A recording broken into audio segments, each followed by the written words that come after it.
Another D&D session. I'm Anthony, I'm the DM, and I run games of Dungeons and Dragons, amongst other things, on the Games and Geekery Discord server. I know what threw me off. What threw you off, Zane? I'm used to Noodle being late, so I'm used to the time being later, not at 2. Right, And that yeah. threw me off my brain. I'm like, wait, we don't normally start on. Yeah, we don't normally start on time. Yes, we have started on time. Okay. So, anyway, we're on episode 56 of the Jade Lotus campaign. And, would the players like to introduce their characters, please? Who wants to go first? I'll go. Go on then. I do not volunteer. I volunteer. Go on, I'm Cinnabuns. Sanabi. I'm the Ranger Rogue Kitsune, and as we just found out last episode, who is the Werefox. He's the Lord of all flumps. Fox. F-O-X. Not F-U-X. Yes. Yeah. He is friendly. He's mostly friendly until you piss him off. But otherwise, he's a great guy to be around. Now, I volunteer Noodle to go next. I play Blood Dancer, the sassy half-orc with some shadowy issues. Shadowy issues. Yes, shadowy issues. He's working on those issues, though, so that's good. I volunteer Amanda. Well, saw that one coming. My name is Amanda. I play Hanoka, Goliath Barbarian. And I have a few Jade Lotuses, but my two favorite, oh boy, how could I? My llama and my frost salamander. My mechanical llama. Your weakest and your best. Yes. Fantastic. I thought the Rat Pack was the weakest. Oh, you'd be surprised. Anyway.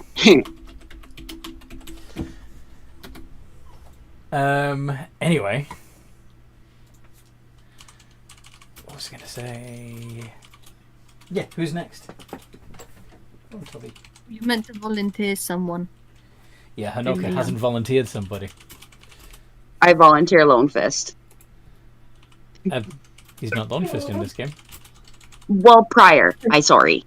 Yeah, Rob, Bob, you've been I volunteered. Sorry? I played prior Full Pride, the Houndfolk Paladin, and I try to be the moral compass, but with these crazy people, it doesn't always work out.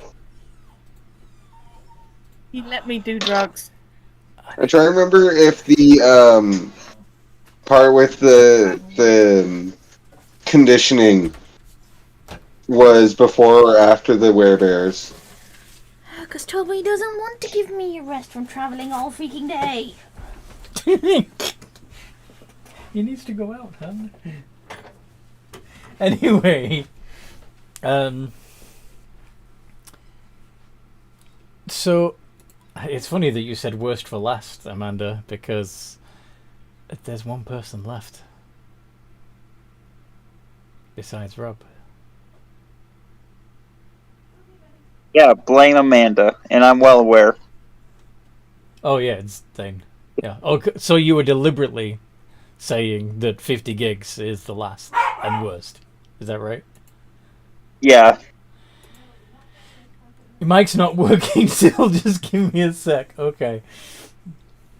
I was going to say that's mean, but, you know, if he can't get his mic to work. That's a good point. He wasn't prepared. It's probably still mean. Bad Sanabi sprays with water. Hey! Sprays with more water. There's pills for your mic not working? I don't know. Do you call yours Mike? Who knows what people call it these days?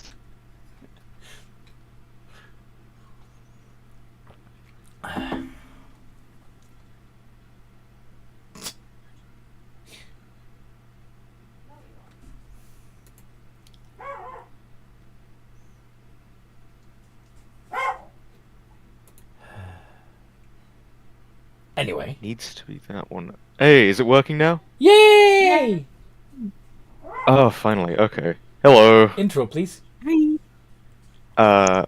I play Merdrix, the half-wolf barbarian. I have a few Jade Lotuses, which only one has been shown at the moment, which is the Draco Hydra Gerald. Cold and wet outside. Mm-hmm. We're not playing laser pointer when it's cold and wet. Awesome. Recap time!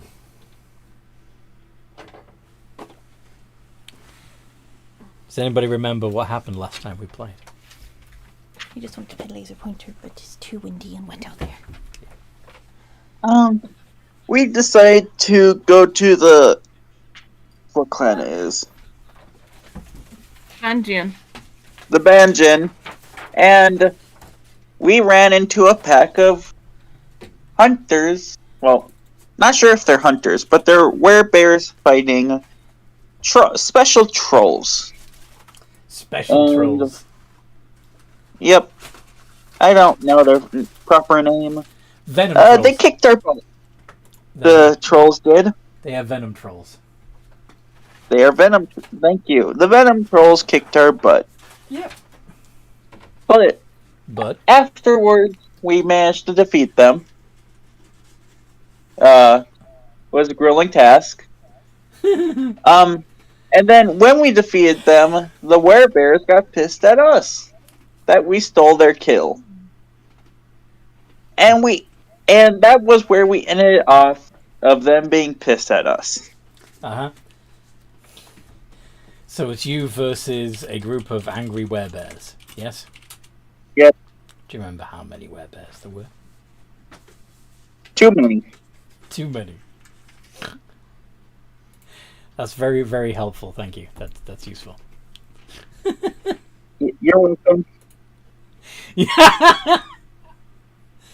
All right. So you guys are level 14, and there are 5 of you.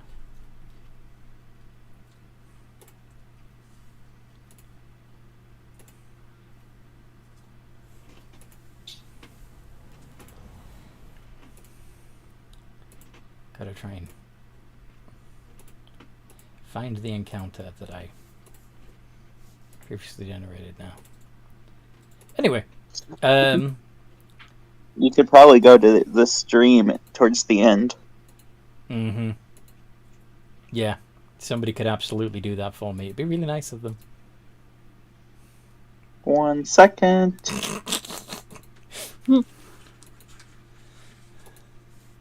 Where's my YouTube? There you are. This is the wrong account. Oh well. Sign up, subscribe to Games and Geekery with all your accounts. It's fine. It's good. I don't remember why I have this account is all. Okay.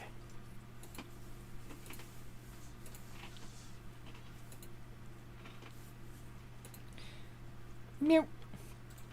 Anyway, That is the screw it. wrong Games and Geekery. Pretty sure there was only like 3 of them. So, how do you want to try and calm down these barbarian weather, who again are still raging and angry? No clue, but I do know that Tsunabi is not going to be of any use here. Let me see. What is my cool Wizmers? Like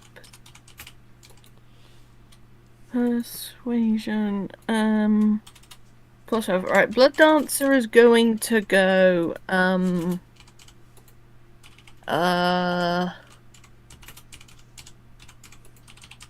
I thought fighting was like a normal custom here. I did not know it was against your clan to intervene. Roll persuasion. Okay. And someone roll it for me, a +12. I need to grab the food from downstairs. I'll be back in a second. D20 plus 12. Nope, it was not 3, Anthony. How many was it? 9. 9 werebears. Okay. Yep. It's a little blurry on my phone, but it's either a 9 or an 8. Oh, because you actually got the screen up. Cool. Alright. Yep. Yeah, it's only one scene you have it up, and then you move it to your other thing, so we can't see. Yep. Yep. And Yep, it's 9 or 8. 9 or 8. But knowing you, it's 9. Knowing me, it's 9. Okay. Yep. Let's see how that looks.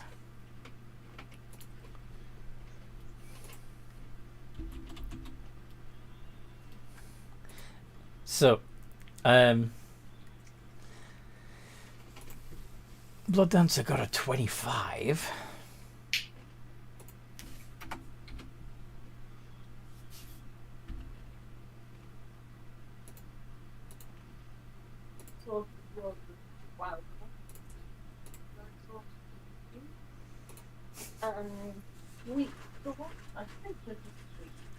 Are you trying to speak, Sean? Because we can barely hear you.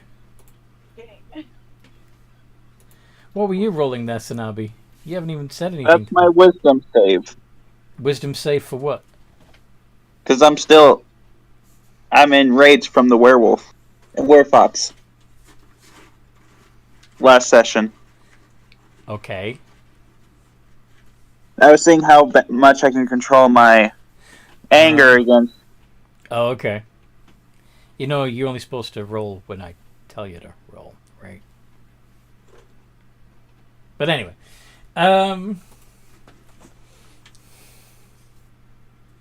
Sure. Yeah, there's 9 angry werebears.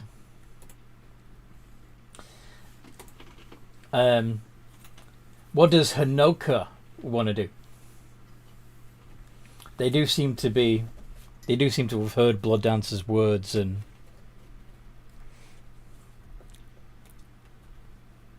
I'm going to hold my action until they start to come towards us, but I'm going to have my hand on my so you're ready for a weapon. fight.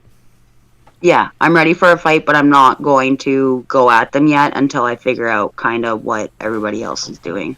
I'm not initiating the fight. They're kind of, well, I think people are holding back because these werebears are from the same tribe as you. They're not only are they the same clan, as in they're Banjin just like you. They're also from the bear tribe, which you are from too. I feel like Hanoka wouldn't really care about that. She'd more care about the fact of there's a fight in front of her. You may have grown up with these people. But anyway. That's a good point.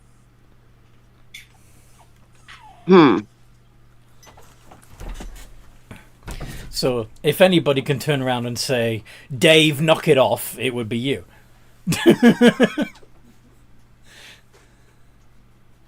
I'll do that.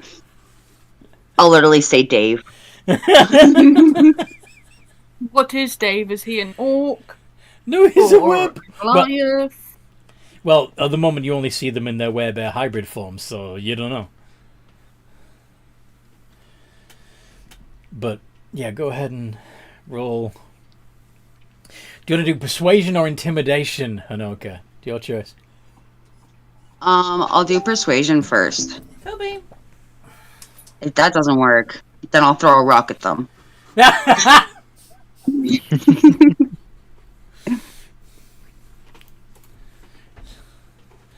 So then that would be... That would be plus nothing. But your intimidation is plus 5. So... Okay, well, I'm going to tell them to knock it off and throw a rock at them at the same time. Well, you can basically... say it in an aggressive manner and hold your axe in a way that shows you mean business. Intimidation isn't the same as inciting violence. It's the threat of violence. Toby. Yeah. Where is he? It's not the same as- Alright, I'm just ready to jump right into it. I will do what you suggested. Okay. So anyway, D20 plus 5, please. Bearing in mind that there already seem to be... Okay, cool. Alright. I think I need to take care of Toby. I'll be right back. Sometimes it only works if I do it. Sorry. That's okay.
So, did you guys have a good New Year?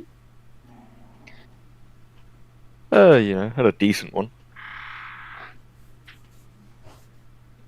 I didn't celebrate New Year. Mm-hmm.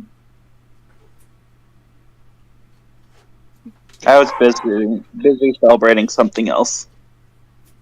Oh, what were you celebrating? Birthday. Oh, nice. It was your birthday, wasn't it? Congrats. You said happy Congrats. birthday. You sent me the happy birthday llama. I thought your birthday was on the 31st. Yeah. Oh, New Year's. That's I always think New Year's is the 30th. Because everyone celebrates it. Never mind. to be fair, so do I. So Yeah.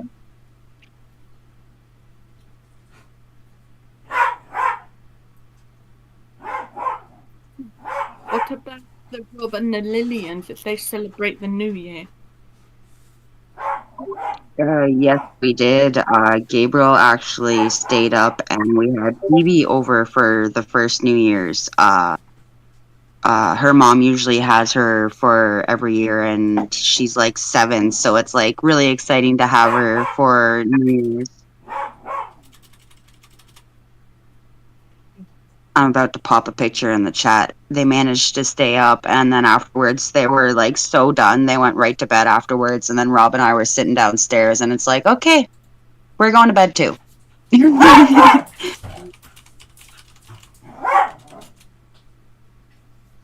look so pretty.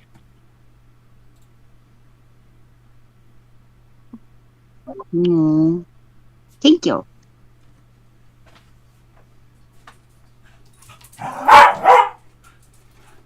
She looks like she could be your daughter. Yeah, we've had a lot of people say that ever since like she was 1, because I've been with Rob for 6 years. So we'd go to the corner store with her when she was a baby. Oh, I love your daughter, and it's like, thank you. Just kind of scratched the back of my head, like I'm just not gonna get into that. I used to get that with my stepdad. Even though we look nothing alike. I think it's just common courtesy as well. They always say that when they're young. Anyway, But she does look a lot like you. nice clones, Amanda. It's also the hair. Yes. The boy looks like Rob, the girl looks like you. Yes. You should see the other boys too. Anyway.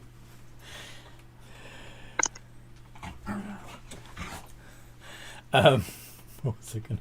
So yes, the Dave and the other werebears say, "Fuck Anoka. You used to be able to take a joke."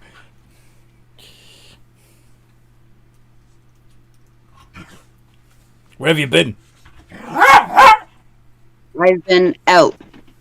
Not for you to worry about. Doing my thing. Yeah, but you ain't been doing it at home. So where you been?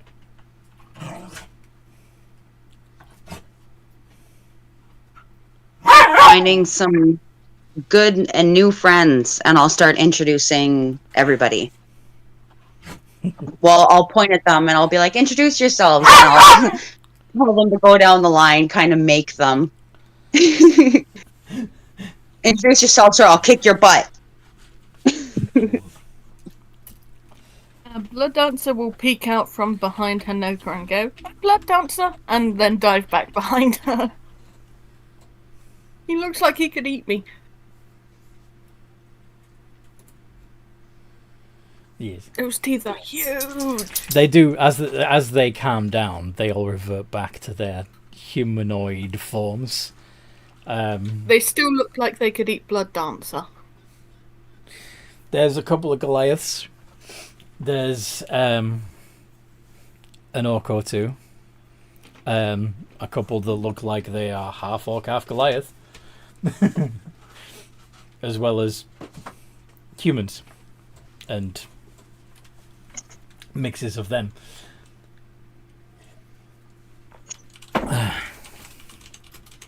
Blood Dancer has a mask on. Okay. Are Madrix and Sinabi going to introduce themselves? Madrix will introduce himself and Sinabi, seeing as Sinabi is currently in his werefox form. Are you going to introduce him as Sinabi or claim that he's some sort of pet? No, Madrix will introduce him as Sinabi. Uh-huh. And Prior, what do?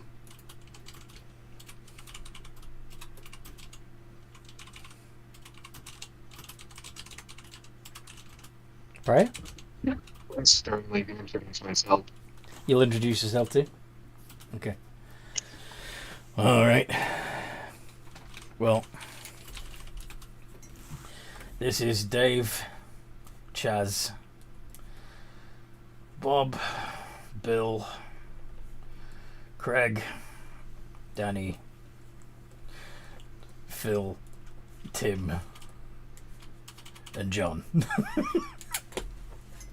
Nice to meet you. Very creative names. Creative? These are traditional names of my clan. And they're very good names. Yeah, that's why we keep them.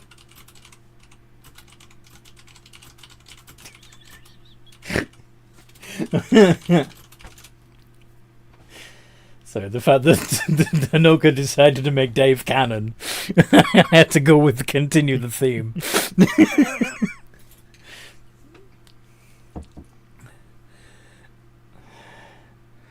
So, these ones are no good for eating. Unless you like eating troll flesh. Personally, I don't like the taste of anything that smells worse than it looks.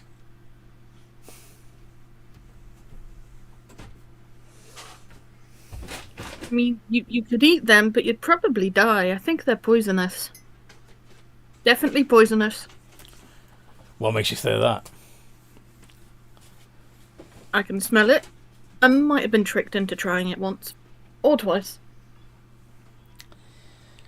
I've heard the biggest problem is that sometimes the flesh can start regenerating when it's inside you. Speaking of which, anybody got a fire? looking at spells. She hasn't given me these 'cause I'm just now just eating them all. That's fine. I ate the rest of them. I have green flame blade. Would that help? Does that do fire damage? Not sure actually. Would you mind getting it up? That's what she said. Ha ha ha ha. It does indeed do fire damage. So yes, you can cast Green Flame Blade and go dancing around the clearing, stabbing troll bodies and making them burn. If you wish. Yay! He will do that, and he will. Can I actually roll performance? Yeah, sure. Yeah, that makes sense. What is my performance? It's a plus 12. It is indeed. What's Prior doing?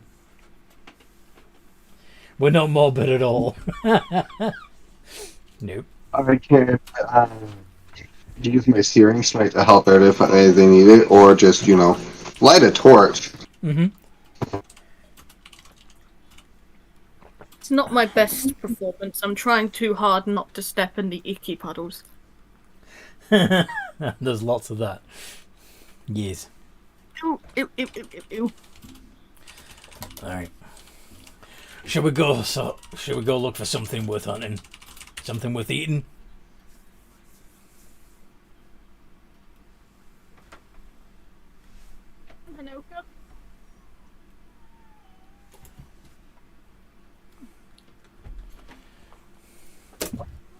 Personally, have plenty of meat on us.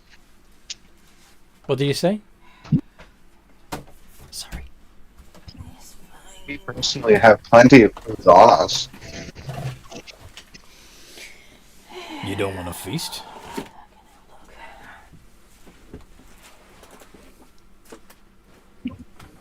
Mind a feast. What did you say? What you doing, bud? Mind a feast. Alright, if you don't want to go hunting for food, let's go to the wolf tribe and start some shit. Yeah? Yeah! Love that plan. Let's go! Hang on, why are we starting shit with other tribes? Because they're Banjin. I'm saying that in character, by the way. Ah. Would Hanoka like to explain? Why do the barbarian tribes like to have fights with each other? Because fighting is fun. There you go.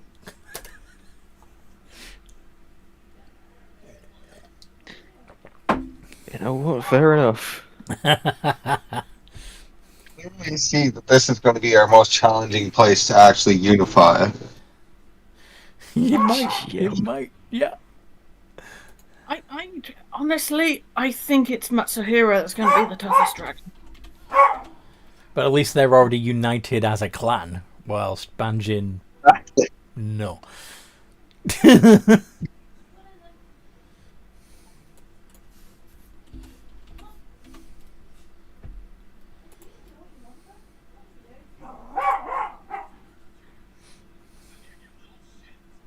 Banjin's probably the most stupid clan of them all.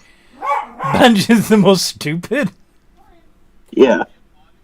You haven't seen Mizoku on a good day.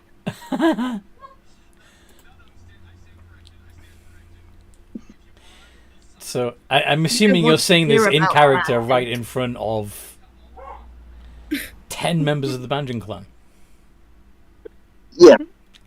Because that's a really smart thing to do. Not. My blood dancer said, you haven't seen Mizoku on a good day. Yeah.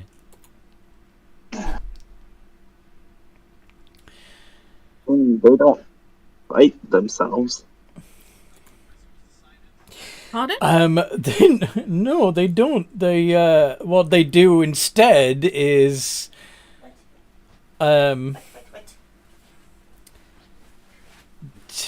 trick each other into dying. They dare each other to perform death-defying acts and then make sure that they die. Can I come up with a quick funny story? I've got one in mind. Go for it, please do. There was once a guy that somehow persuaded There was a Mazoka man who liked porridge. Go on. to put his weird lavery acid stuff into like this giant stone bathtub on wheels. My clanmates then proceeded to dare each other to jump over it and not fall in and die. There were several failures.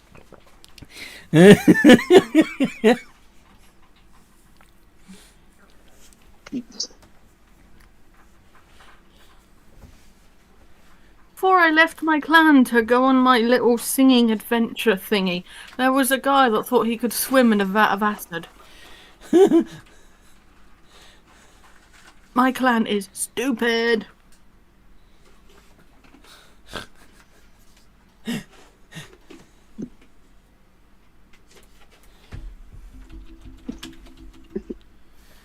Okay. I'll add that to the list.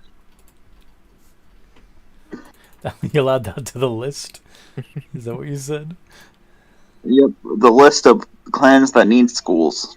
Clans that need schools. Good luck with that. My clan barely know how to read, and I'm one of the smarter ones, and I can hardly read. Oh.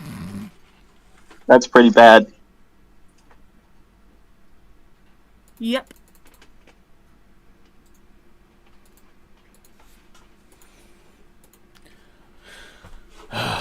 Well, we're gonna go fight some wolves. You can join us or not. Your choice.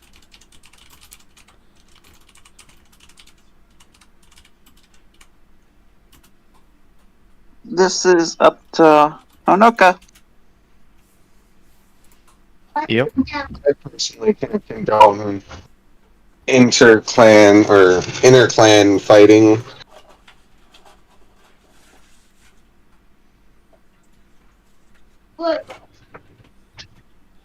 Condone.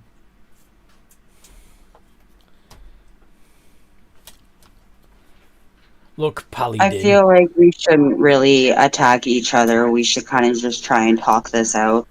What the hell happened to you? Well, we're supposed to be family here, so Yeah, the bears are family. you really want your ass kicked? I'll kick it. Wolves are a different family. The Axebeaks are another family. Don't get me started on the serpents.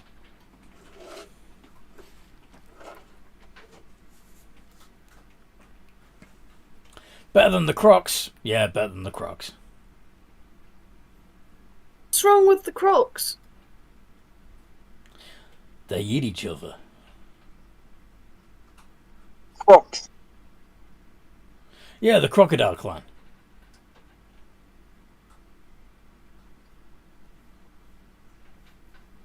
You never met them?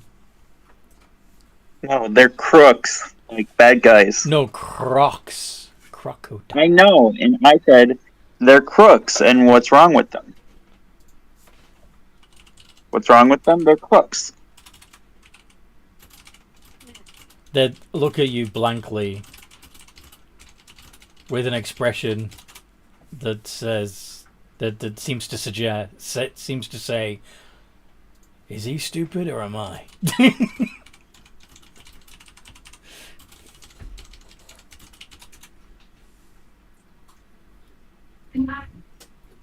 All I can think is, well, based on what clan you're from,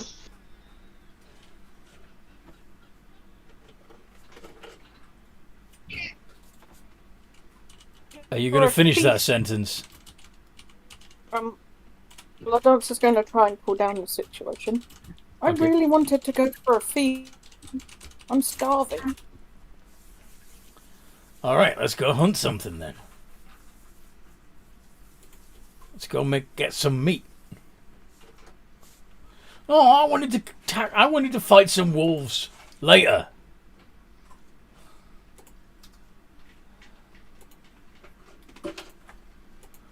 Who knows? Maybe we'll bump into some wolves on the way to something tasty anyway.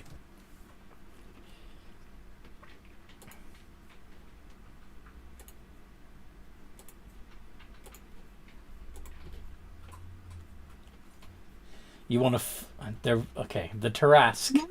This world's Tarrasque. No Tarrasque. This world's Tarrasque is not here in Chaipan. There's only one Tarrasque in the world, and it's not here.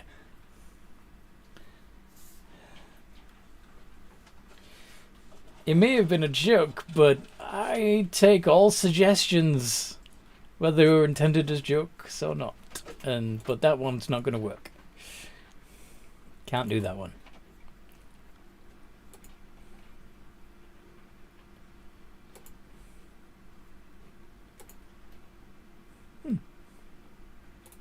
Righties.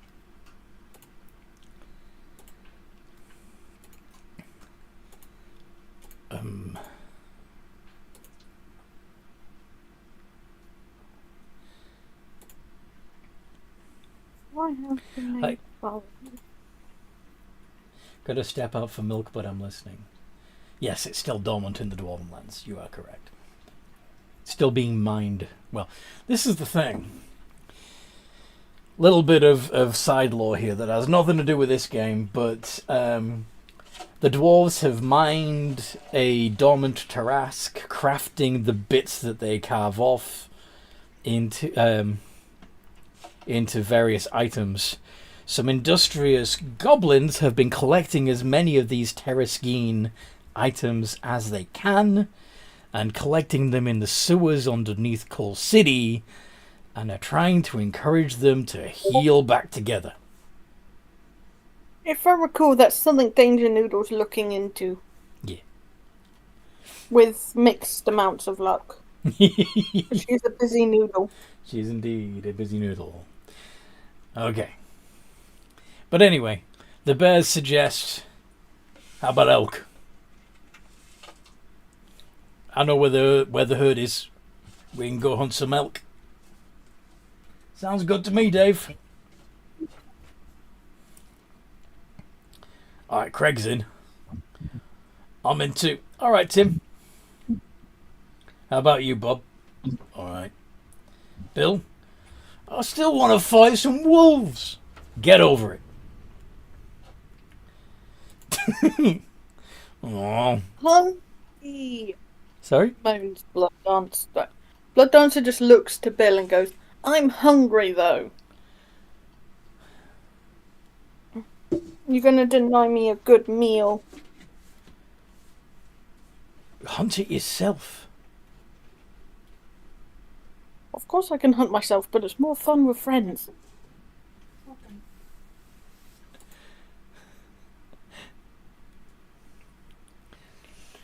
We're friends now, are we? You're not even members of our tribe, you're just friends with one. You can have friends in other clans, says Blood Dancer, gesturing to Rob, Hanoka, Sanabi. Yeah, to the party. Mick. To the party, yes. Yes, the party. Was that so? Don't see why you can't have friends in other clans. Well, the dragon might get mad. Our mission. For one. Well, we're the Emperor's Chosen. We're trying to show that the clans can be united. How's that working out? Too bad, actually. Well, let's see how good you are in a fight. Proper one. Wait, what? We'll go get the elk first. But then we got to have a proper scrap. Our best against your best. Right? See who comes out on Right. Is this using the Jade Lotus or with fists? Jade Lotus. Those stupid things. Fucking technology. Rubbish. Did I ever see a blanket next to puss? Well, might be Proper hard fight, to then. determine who the strongest is because we all have different abilities and skill sets. Yeah. We'll do knockout rounds. Am I allowed to use my magic? Yeah, use whatever you got. We'll be using whatever we got. I'm sure we can discuss it after we deal with this elk. Alright.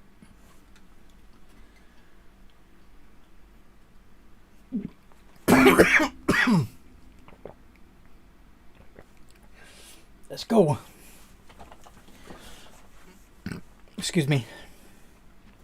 And they lead you through the woods, not particularly quietly, to a glade full of giant elk. There are about 15 of them. And just to remind you, giant elk are literally huge. So are these the same elk that came through the camp? What do you mean?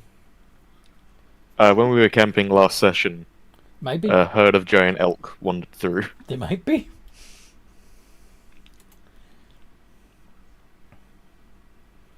I mean, did you look at them any of them closely enough when they first wandered through to recognize any of them? No, we scared them away. Mm-hmm. Yeah, no, I don't think so.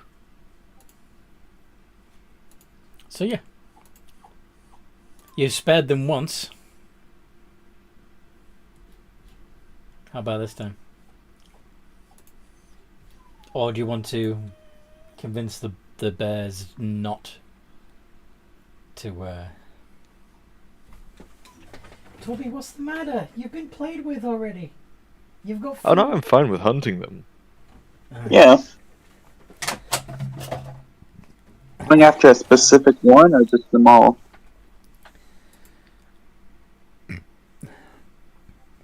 Well- I think, considering that they're ginormous, one would be enough to feed a tribe. A whole tribe? You kidding? Not the way we eat. They say, patting their bellies. Bag as many as you can. Many as you can carry. Blood Dancer just looks at himself and then looks at the big Goliaths. Yeah.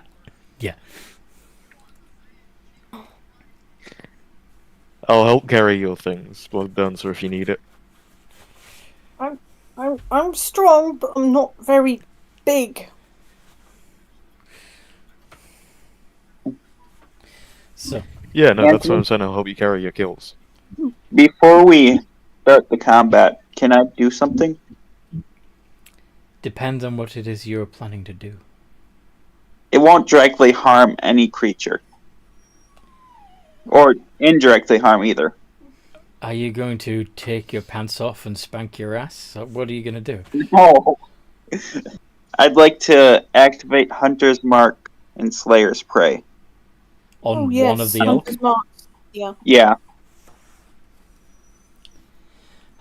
I need to take care of Toby. I'll be back. I'll Okay. activate Laser Hunter's pointer. Mark too. It's on the side. Sorry, I literally have no spoons right now. I know.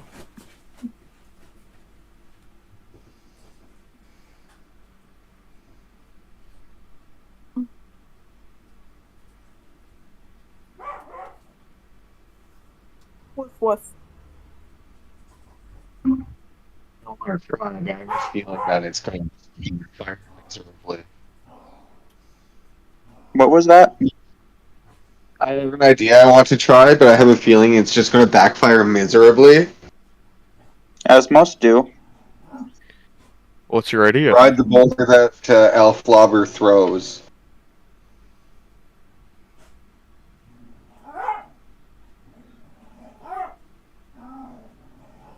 I just remember Gerald is still with the party. He has not returned to his Jade Lotus.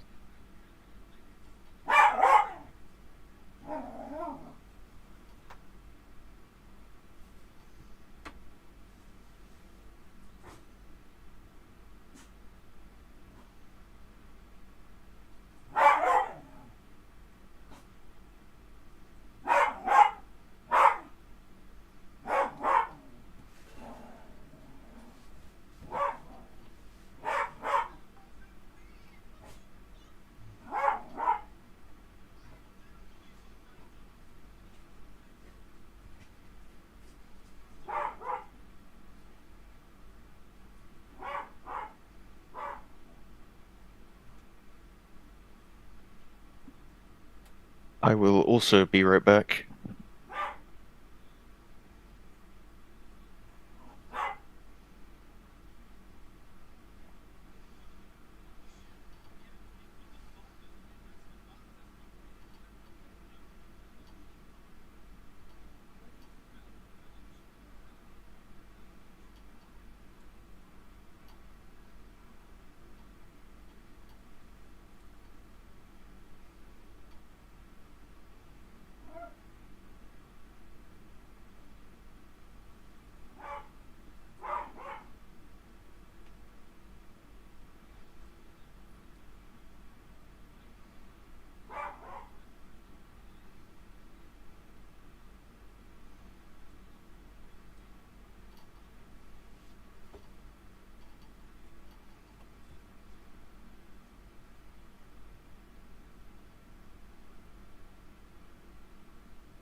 Okay.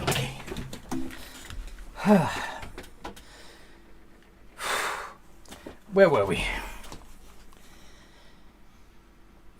Hello? Start to fit some elk. Yes.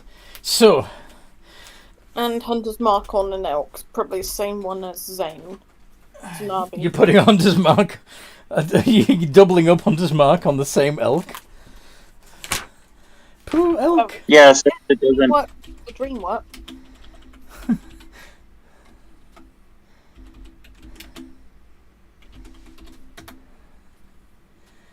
Okay. So...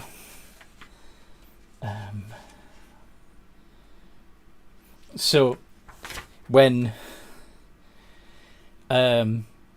Tsunabe or Blood Dancer hit that elk in particular, it will take an extra 1d6 damage. Yep. And since I targeted it with my Slayer's Prey, it takes another d6.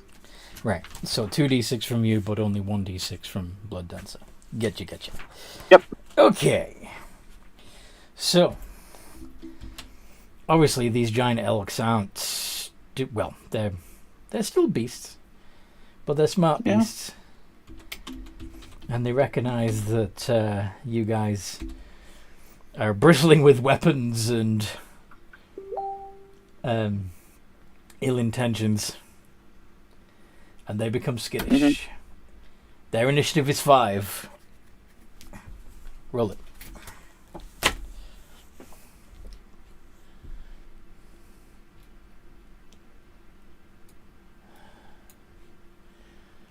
That's a low roll. It's better than 5. Yeah.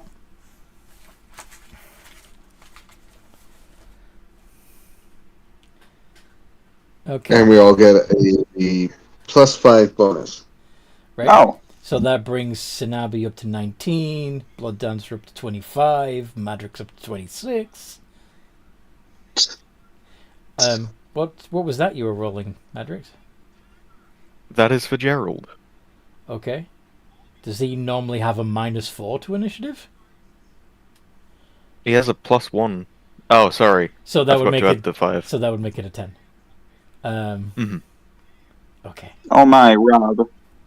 You really could have used No, your well- +5. I think that is including his +5. Oh my. Yes, it is. Hanoka.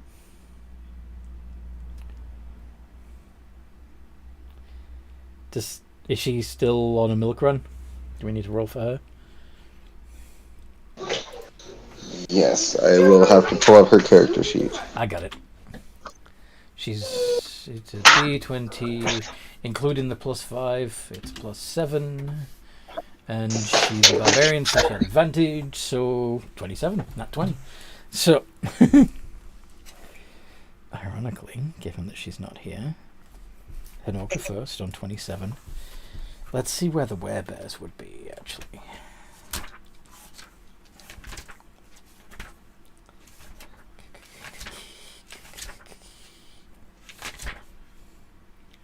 Werebears dex. I'm sorry, what? Remember correctly, werebears have the lowest dex stat of all the were creatures. Yeah, but these are also barbarian werebears.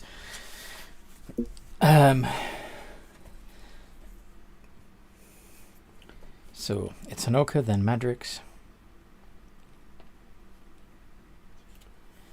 and then Blood Dancer.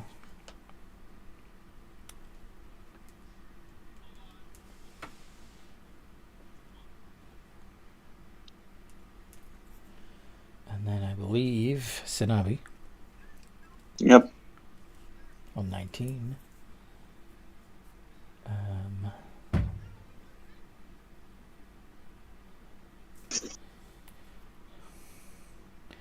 The Draco Hydra on 10. And then Prior on 6. And you all, including Prior, get to go before the giant elks on 5. Somehow Prior did.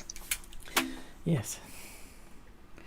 It's a good job I didn't go by the Baldur's Gate 3 rules where a nat 1 is just 1. No modifiers if you get a nat 1. But anyway. Mm-hmm. Hanoka still milking it. So, I'm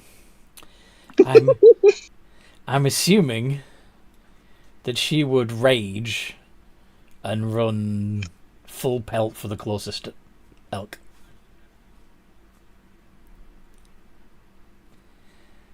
Sure. Yeah. I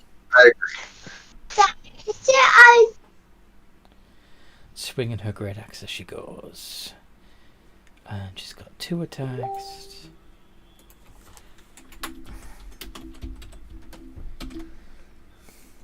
D20 plus 8, space ADV. Oh, there's 2 attacks. Mr. DM, could I change, or is it too late to change my hunter's mark into a haste spell? You want to cast haste on yourself instead of Hunter's Mark? On Yeah. the elk? Okay. Thank you. Just don't don't lose that concentration. If necessary, I can recast it. Not immediately after you lose it. Remember what? Anyway, I'll remind you if it happens. But both of those. I'm not using the artificial rage thingy. I'm just the normal haste spell. Okay, let me bring it up since we're talking Oh wait, about I've this got it now. up here. When the spell ends, the target can't move or take actions until after its next turn. As a weave of lethargy. Okay, that's fine. That's understandable. That's what I was alluding to, but anyway. I thought you meant I wouldn't be able to cast it again for the rest of the session. Not the rest of the session, but for the turn immediately afterwards. Oh yeah, I know about that. Okay. Okay. So Hanoka does the damage.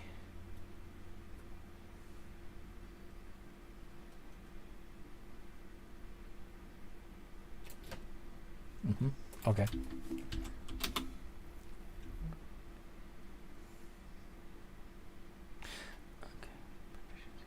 Six, but the strength modifier.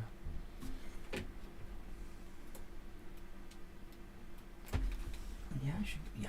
Okay. Oh, hello, Toby. Thank you for sitting on the book I need.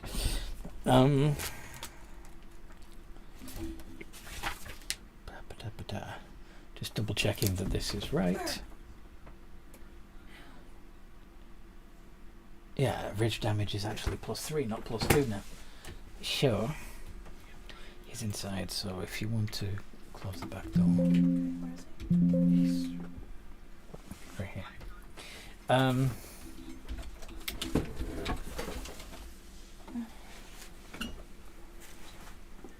Move, buddy. 2d12 plus Toby, move. 12. Thank you. 21 points of damage to an elk.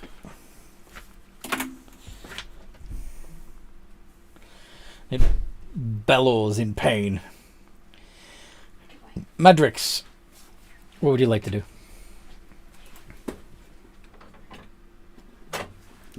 So how close are the elk?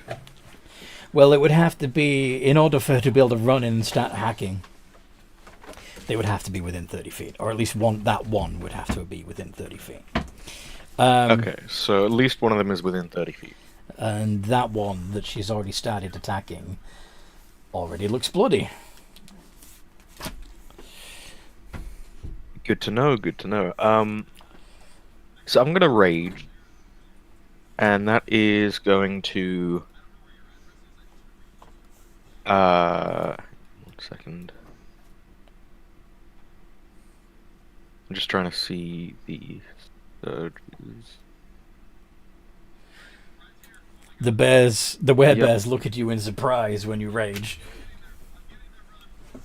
They all, of course, went into hybrid mode as soon as... Mm-hmm. I'm gonna rage and wild surge. That means I need to roll. Yeah, a d8. Twice because controlled surge. So that's 4 and 8. And those are... 4 is until your rage ends. One weapon that I'm holding gains the light and thrown properties with a normal range of 20 and a long range of 60. And if the And weapon if it leaves your leaves my hand, it reappears. Yep. And 8 is a bolt of light is... shoots from your chest. A target within 30 feet of you must succeed on a con save or take a d6 of radiant damage and be blinded. And you can do that every turn as a bonus action. As a bonus action. I might take that one. Okay then. I'm gonna take 8, and I'm gonna hit the elk. Alright, which needs to make a con save.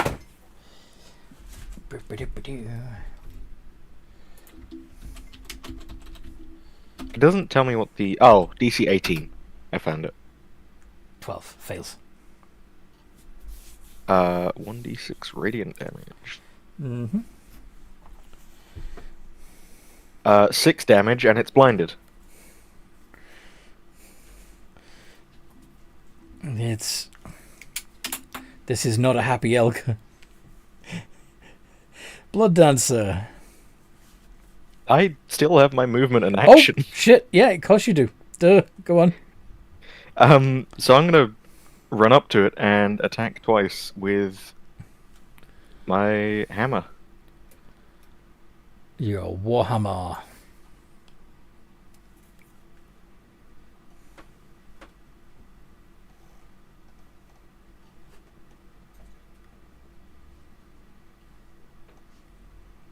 Uh, 27 and a 17. Both hit.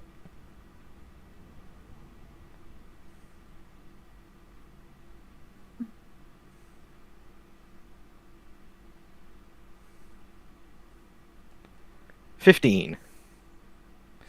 15. Oh, wait, hang on. 20, because both had the +5 at the end, but I only did once. 20. Yep. Also, because it was blinded, technically you had advantage on those. So do you want to just see if you get a crit? I'll... Just roll 2 more d20, see if either of them is a nat 20. No, one of them's a 19, and I don't have brutal critical yet. Yeah, so... No, it's... Okay, no. So it's 20. Yes. And that elk is down.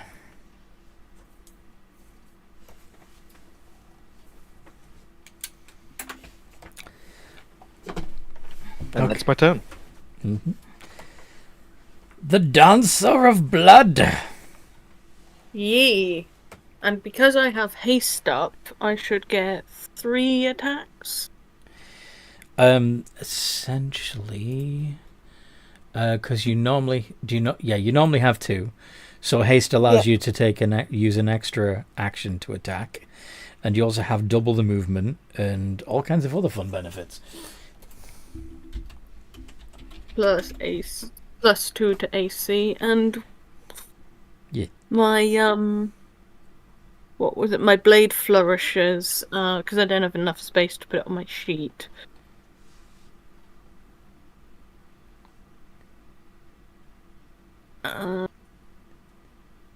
What's all the flourishes again? There's the defensive duelist. There's the mobile. Okay.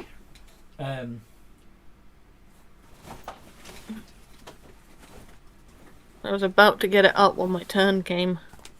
There's defensive flourish / flourish and mobile flourish. Slashing flourish. What does that one do? Allows you to attack You more can than use the a target. bardic inspiration to deal extra damage to the target equal to the roll of the die. And you can target one additional creature. yes.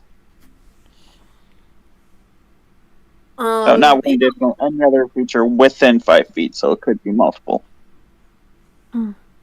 Okay. Yeah, I'll do that one then. Okay. So first of all, roll to hit if you please. Yes. 2 of them hit. Yay. That's... Is that 2d8, I think? So altogether, you'd be doing 2d8 as well as the... Oh no, you didn't do the Hunter's Mark anymore, did you? No, not... No, I switched to haste. So yeah, 2d8 plus 8. Let's see, do I have favoured enemies? Yes, and it's beasts, and these are beasts. Yeah. But favoured enemy just lets you track them easier. It's favored foe that lets you Favoured deal foe, more. that's it. It's a bonus action use. So...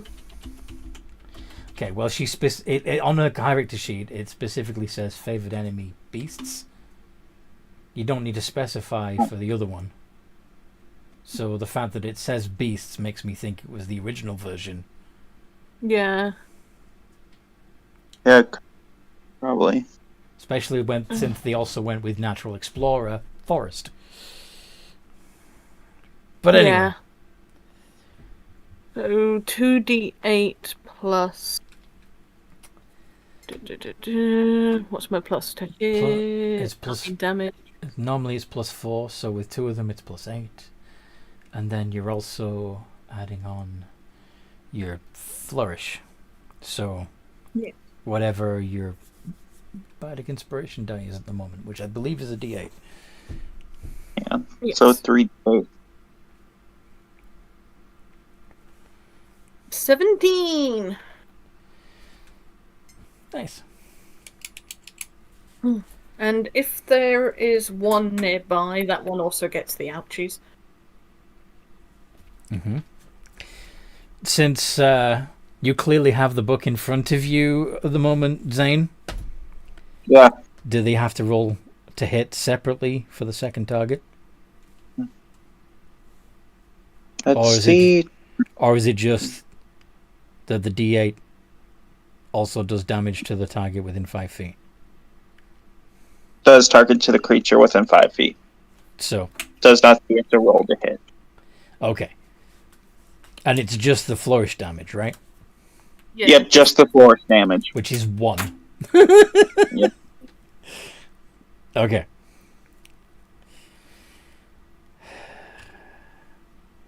All right. Do you have anything else up your sleeve, Blood Dancer? Your luck and stupidity. I'm sorry, what? Luck and stupidity? Luck. That is all I've got. So you're saying up your sleeves are luck and stupidity? Yes. Okay. Don't think there's any mechanic for those in game. Sadly, well, there is luck, of course, but yeah. Anyway. I think stupidity would be your intelligence stat. Yep. Anyway, Sanabi, your turn. Great. I'm gonna run up. I'm gonna make 2 attacks.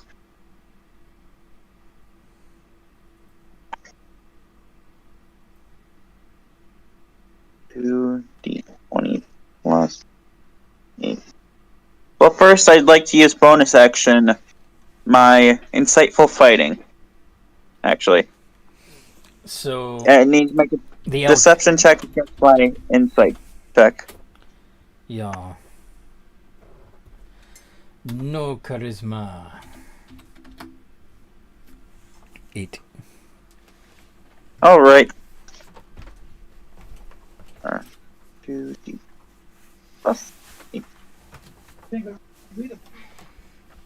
12 and 20. Mm-hmm. So the 20 hits. The 12 doesn't. Yep.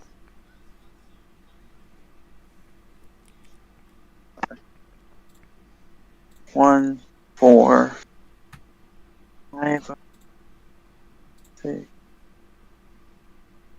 6 D8, 66 plus 4 plus 1 D8.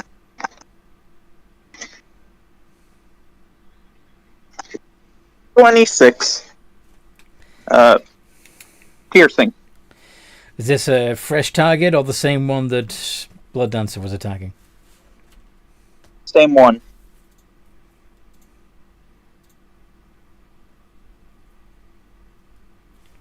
And it's down. Mm-hmm. 2 elks down. That is me turn. Okie dokie.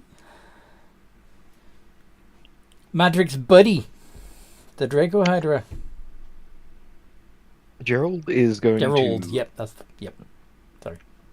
run out of the forest and attempt to attack a new elk, a fresh one that hasn't been attacked yet.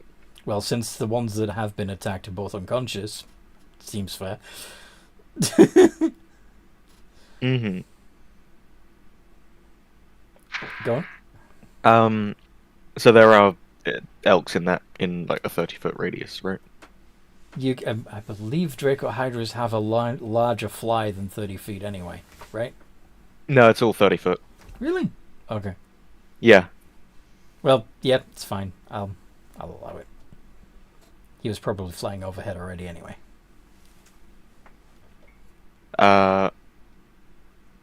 He is going to make 10 bite attacks.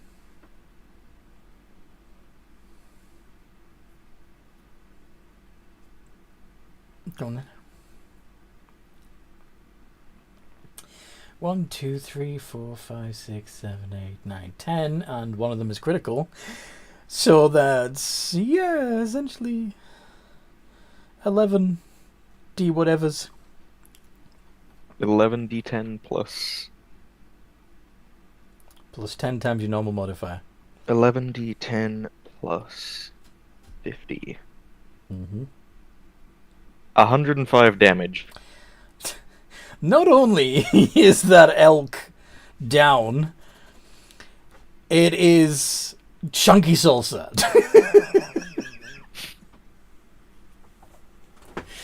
It is jam. Probably the only recognizable bits left are its antlers. Madrix is just gonna yell to Gerald, "Hey, just remember that we're meant to be eating those later, buddy. Not right now." Prior, what would you like to do?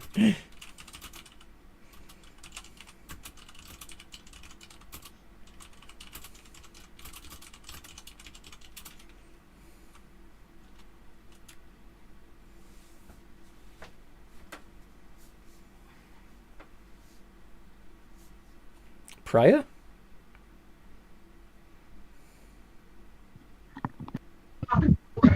Yes, it's my turn. It is your turn. So, is there one still alive that hasn't been targeted yet? There are 12 still conscious. I will go after a fresh one and... Yeah, I'll use its Spirit Shroud and then attack. Okay.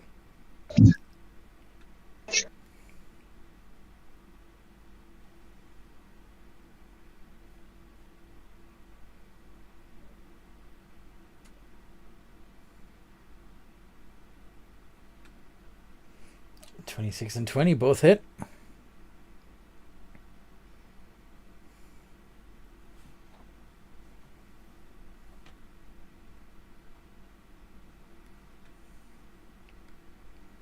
How much damage?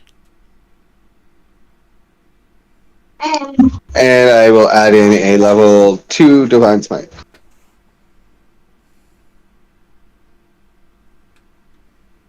Okay. And that one is down immediately.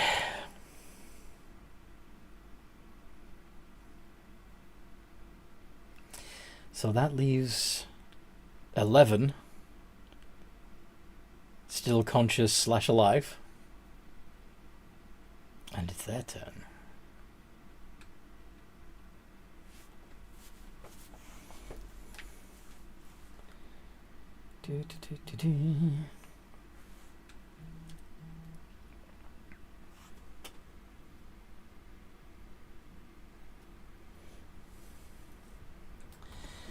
Okay.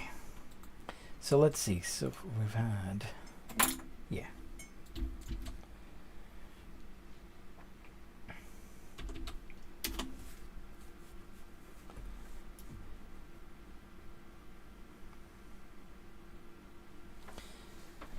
Let's have 2 of them. Is Hanoka back yet?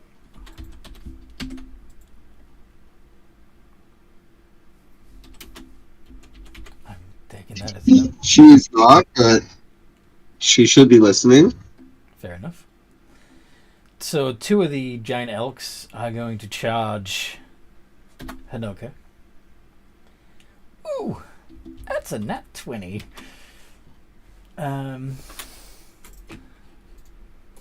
Does the other one hit? Yes, it does. Fantastic. So, okay, let's not be mean. It's gonna be... It's still pretty tough. 8d6 plus 8. Bludgeoning damage. 36 points of damage to Hanoka, which would be halved to 18. Oh dear. Really? Really?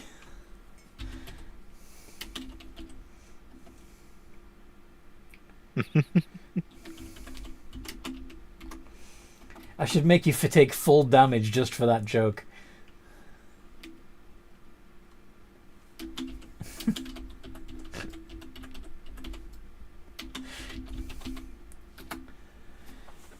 But yeah, you only take 18. Madrix. Yes. Another 2 are going to be coming at you.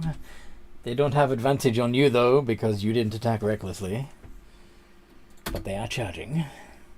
And they get nat 1s, so they trip over each other and hurt each other. They sort of collide into each other as they both try to take charge for you.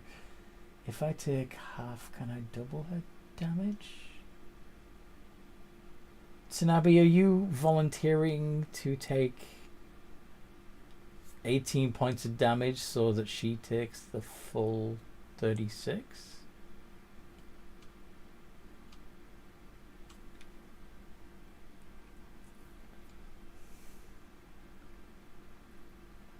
For the audience, what? Whatever. You confuse me.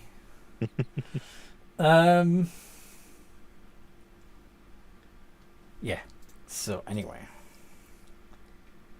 these two elks have just done 12 points of damage to each other.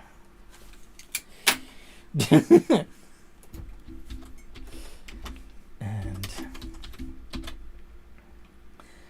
Blood Dancer.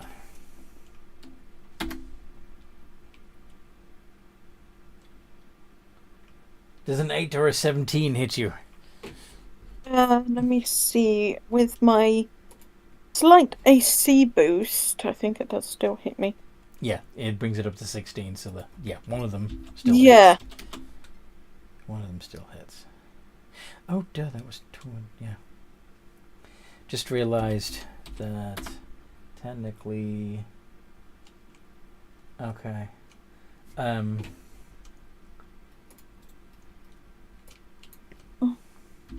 I should have rolled an extra 2d6 for Amanda, so that's 22 points of damage, not 18. But 4d6 plus 4. Ah, poop.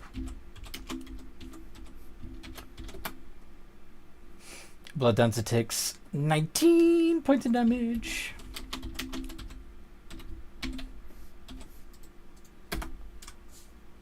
Ooh. Okay. Yeah, let's do the math right this time. So when they're charging, they normally do 4d6. So that would actually be 6. No. Wait. It's normally 4d6, so the crit would actually be 8 on its own, so that's 12d6 plus 8.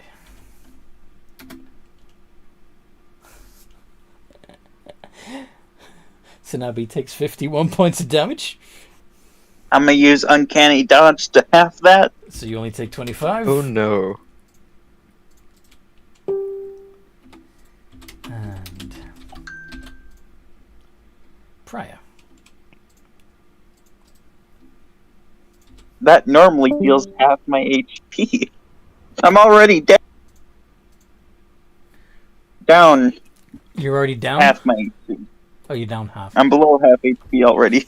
Priya doesn't get a scratch. Did we just... Yeah, we lost Hanoka. Why did we lose Hanoka? Oof. She is here. Her phone just died. Oh, okay. I'm home. It's plugged in. I'm coming. Fair enough. So, so that accounts for 10 of them. The one that has taken 1 point of damage actually attempts to disengage from Blood Dancer and move 60 feet away.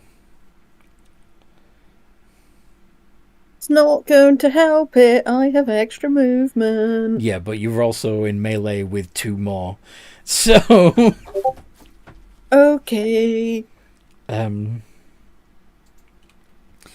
Anywho. Oh.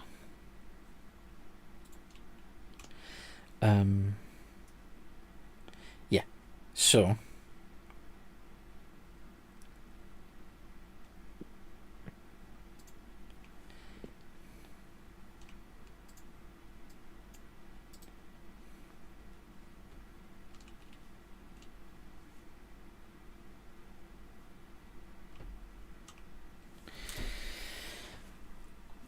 turn passes to Hanoka. The werebears are just standing back and watching, very impressed.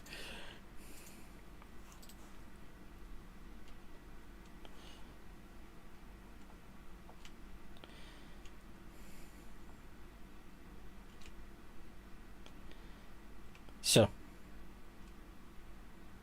what is Hanoka doing? What does the Hanoka do?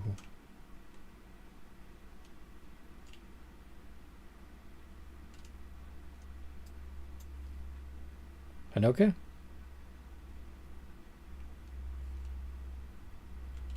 Hanoka's phone died, remember? Yes, but I also heard her clearly over Rob's microphone, so I was hoping she was still at least able to. I'm right here. Okay, okay. My phone's turning on right now. It was a little bit cold. It was cold.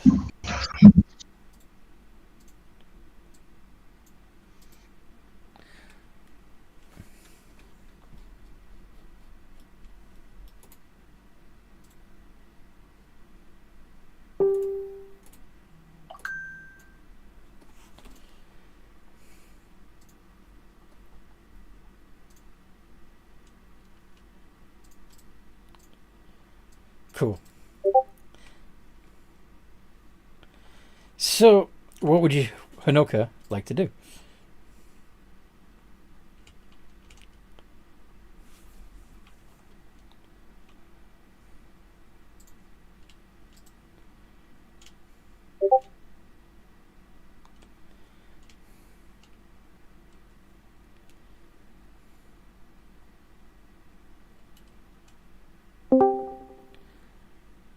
Hello. Yeah. Hello. What you doing? What exactly am I looking at? You have two pissed off giant elks within 5 feet of you, as well as an unconscious one on the ground, also within 5 feet of you. I'm going to throw my javelin at one of the elks. It's a point blank range, so that would be disadvantage. Or you could just hit them with your great axe. Okay, we'll do great axe. Sweet. So 2 iterations of d20 plus 8 with advantage if you're going reckless.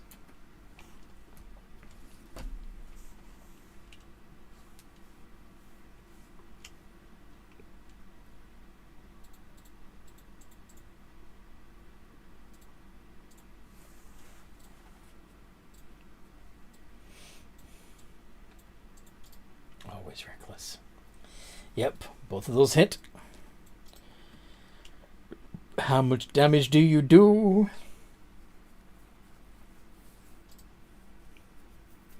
To this silly elk? I'm just flipping back over to my sheet. Sheet. Holy sheet! Poop, what was I doing? Oh yes, my great axe. Yeah. 2d12 plus 6?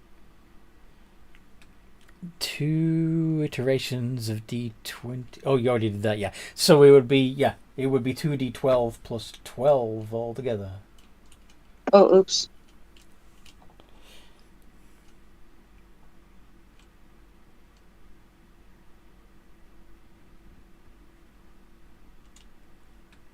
$28 points of damage.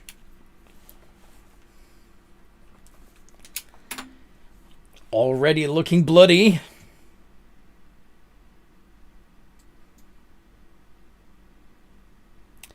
And do you have anything else up your sleeve? I don't think I can do anything else. No bonus action tricks. Okie dokie. I don't think I have any. Madrix. Yes. What would you like to do?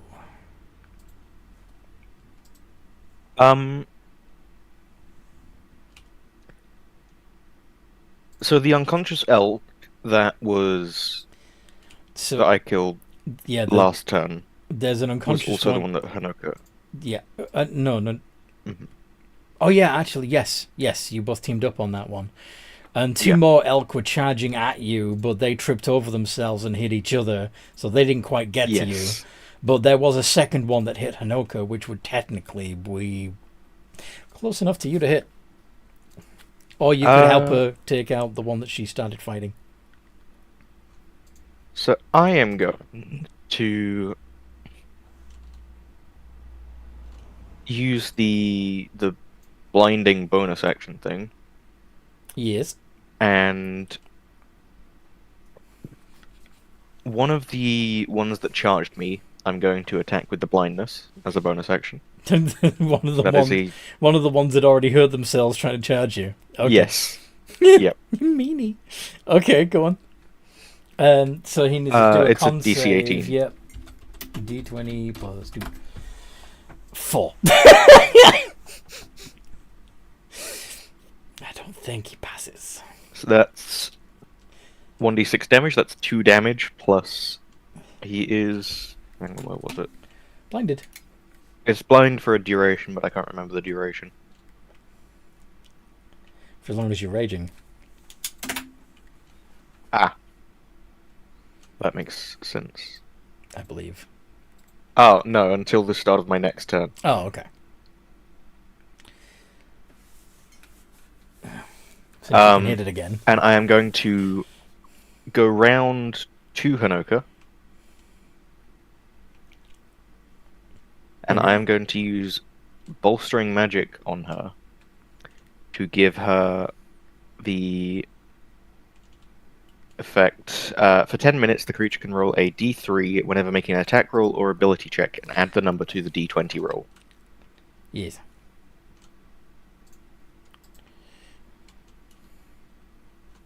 And that is my turn. Alright then.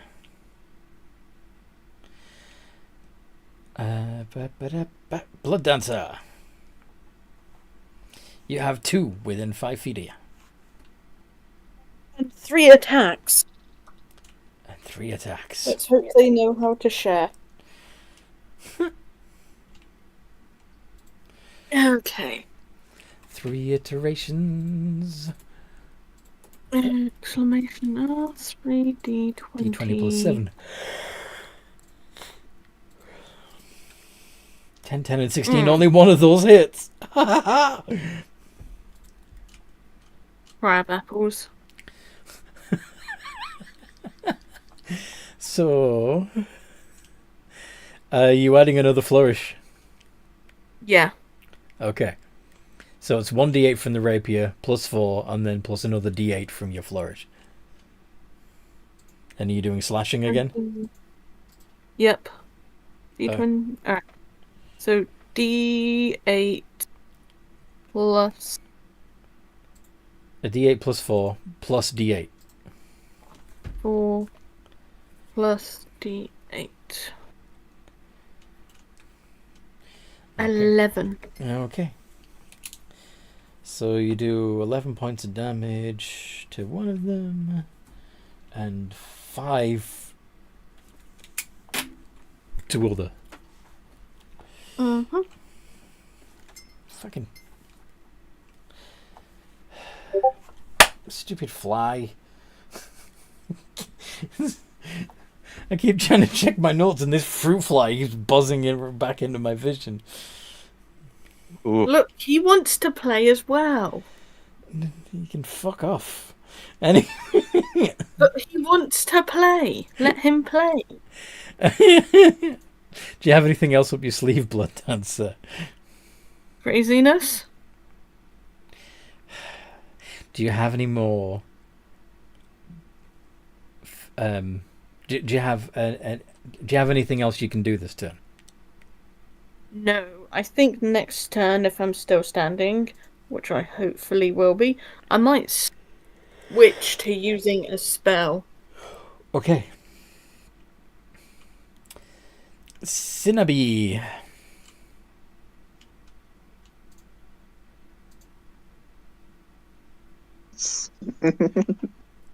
Okay. Move Hunter's Mark. All that. Move my stuff to another one. I'm going to go strike another one.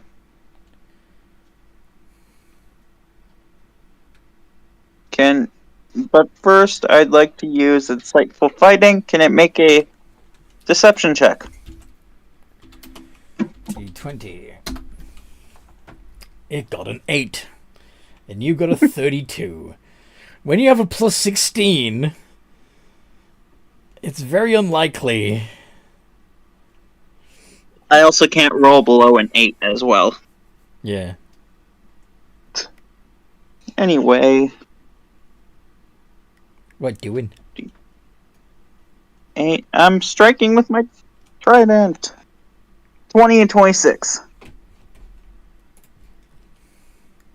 Two hit. Yeah, both of those hit. Because their AC is only 15. 3, 4, 5, 6, 7, 8.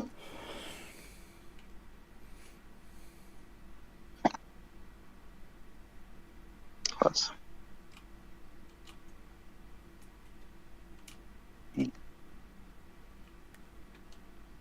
27 piercing.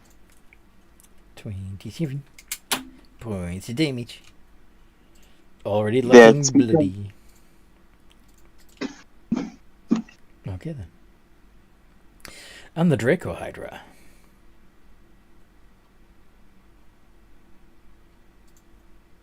If he chooses to attack the blind one, he would have advantage.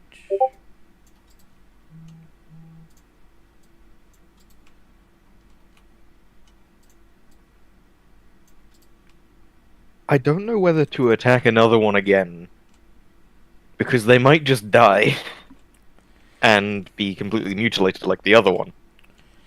Well, if you want, you can he can attack somewhere where there is a group, such as, if he targets, for example, the if he flies down between the two that were attacking Hanoka and the two that tried to charge you, you could cleave the damage between them. Does that make sense? I could, yeah. Gerald will do that. Sweet. And he's gonna make that multi-attack. Go for it.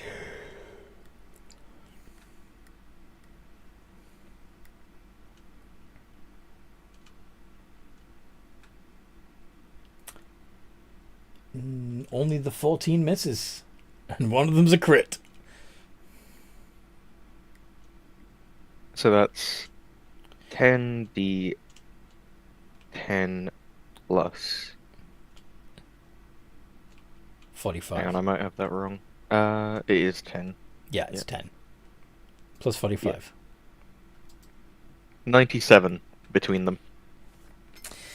Okay. Since they have 42 hit points each, that knocks two of them. Well, actually, because they'd already taken two. Well, okay, so the one that had already taken 14 would only be able to take another 28 points of damage before it was down. Let's figure this out. So 97 minus 28 leaves 69. Nice. 69 minus 30. Well, it's 39. And the one that Hanoka already hit only had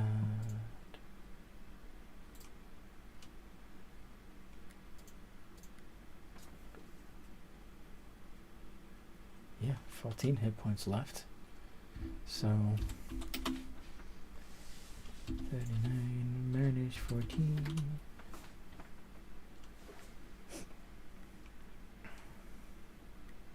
Yeah.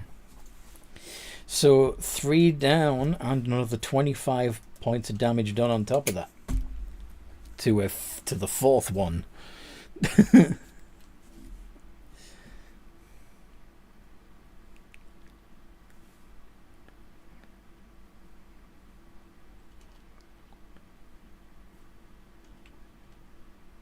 So that's pretty good. Yeah. So That means 1, 2, 3, 4, 5 have been taken. Well, 6 if you include the one that was jammed. 6 have been eliminated from the game, from the hunt, leaving only 9 elk still in play.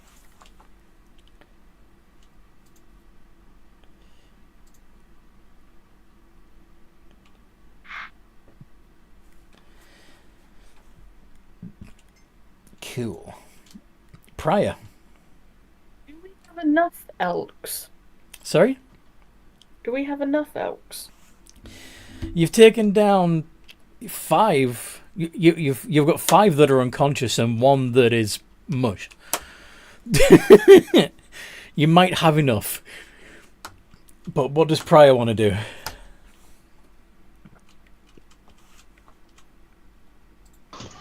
As long as there's still some moving, I'm going to keep going. They want a feast, we'll have a feast. You're going to slay every single one of them. Okay. I mean, Feel of as a course. ranger, blood dancer might be a little opposed to that. Swirl it around, bring it up the sea. Okay. Zombie's not opposed to it.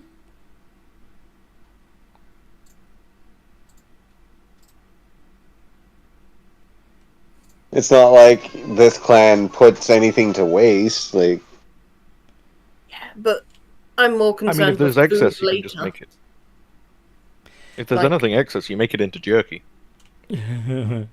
I think. Also, if you take out too many, breeding population go down, less food. in the Remember, future. you're from It's a chaotic. Oh yes. Remember, you're from a chaotic evil clan. You were raised by a chaotic evil clan and programmed by a lawful evil clan. I don't think you would actually be concerned about keeping a stable population. He'd probably just be thinking about food because there's not enough of it in his clan. Yeah, nothing much grows in Mizoku. Anyway.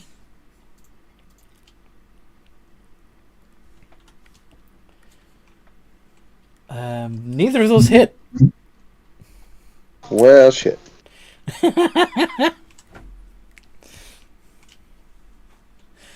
Okay. The giant elks.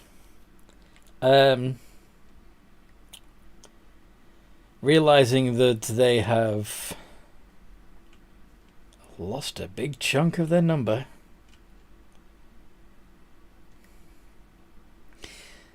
are all going to disengage and move 60 feet away from you.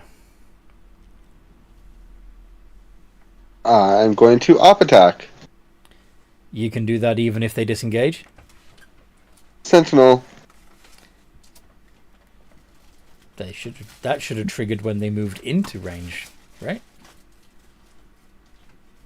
Nope, that's the Polyarm Master. Oh, No, is whole arm. Yeah, okay. Go on. the other half of the combo. Yes. That I also have. Which you forgot to do. Never mind. Yeah. Either way, It's fine. attack. That hits.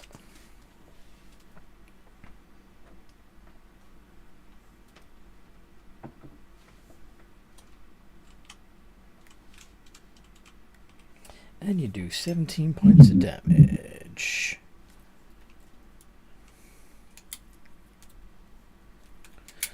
Okay.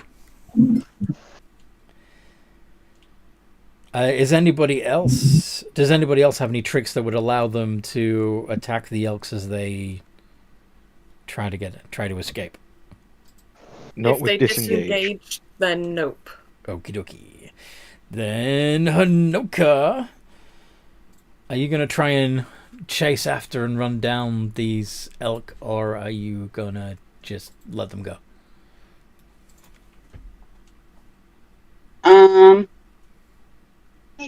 I'm kind of on the fence because I want to chase them down, but on the other side, I want to Eat. Bearing in mind you only have a 40-foot movement, so the best you could do would be to get within 20 feet of one of them. Okay, yeah, I'm not gonna bother. I'll let them go, but I'll aggressively yell at them, and you better not come back. Yeah, you better run! Exactly. You're not going to throw a javelin at one? Ooh, good idea. I'll do that. Alright.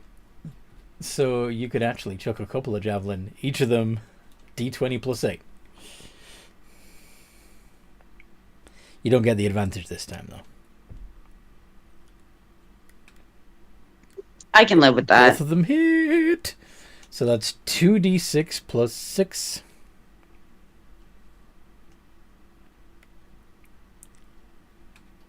$16 points of damage.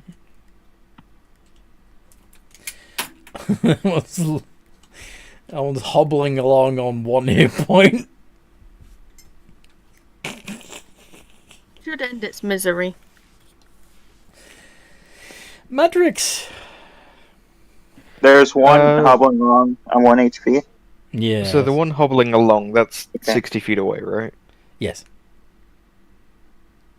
If I run 30 feet in, Mm-hmm. I can shoot the bolt of light as a bonus action, Yes. Yes. Yes, you can. which I'm going to do at the one hobbling along with 1 HP. So that's a Constitution Because- saving throw. 17. That is 1 below the required amount. So it fails. And it goes Do down. I need to roll the 1d6 damage? No, because it's going to be at least 1. Down it goes. And the others are All 60 feet away. 30 feet. Well, yeah, Well, 30 feet away from you. At the Yeah, moment. 30 feet away from me. Yeah, and you've already I moved. also have javelins. Uh-huh. And it's a 30-foot range, so... Yeah, go for it. Remind me again, Reckless is only with melee attacks. yeah? Yes. Melee strength. And it's still strength, but it's not melee. It's still strength, but it's not melee, yeah. I'm gonna... chuck a javelin. Or 2. Specifically 2. At one of them. Mm-hmm. Both of them hit.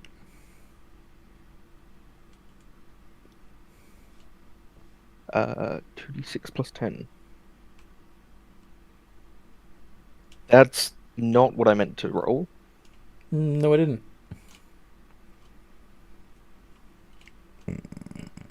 19. 19 points of damage. And another one bites the dust. And that is my movement action and bonus action. So 7 down. 8 if you include the one that's jam. Blood Dancer. Closest target is 60 feet away. What do you want to do? How far would haste allow me to go? Given that you can move double your movement while hasted, 30 feet. Sorry, 60 feet. Yeah. So you can catch up to one of them if you wish. Yay! Now, can I successfully take one out?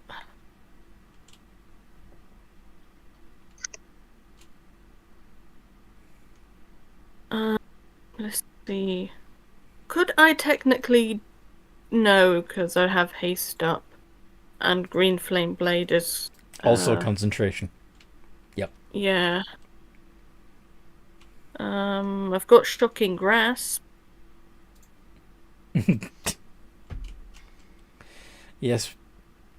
You could do one shocking grasp and one regular attack. Oh, actually, I have Dominate Beast. I might try and take one of these guys alive. Screw it, I'm gonna cast Dominate Beast.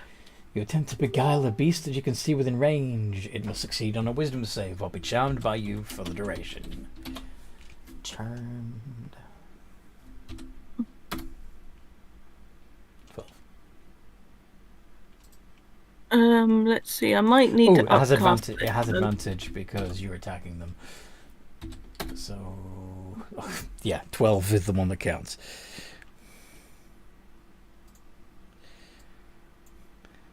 What's your AC? What's your, spell save DC? My spell save DC is... It's 12. So it passed. Hoop. Oh well. Oh well. You just kind of see Blood Dancer huff.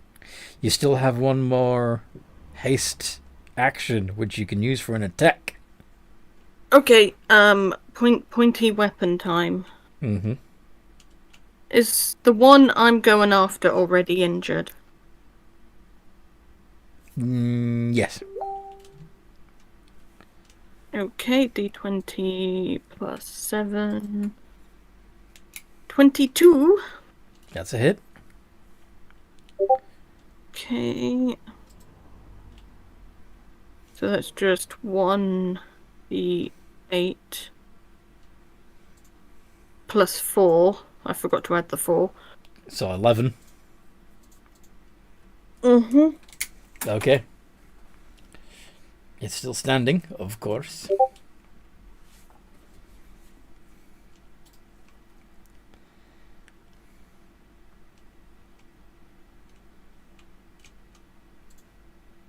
Someone finish it off, please.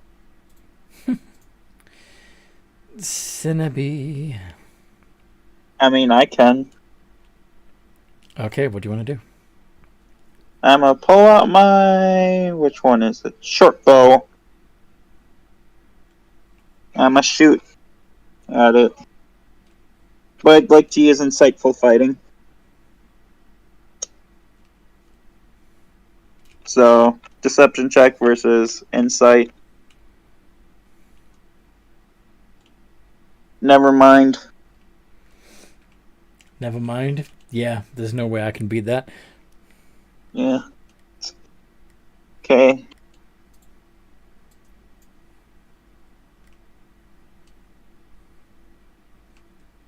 $16 and $19.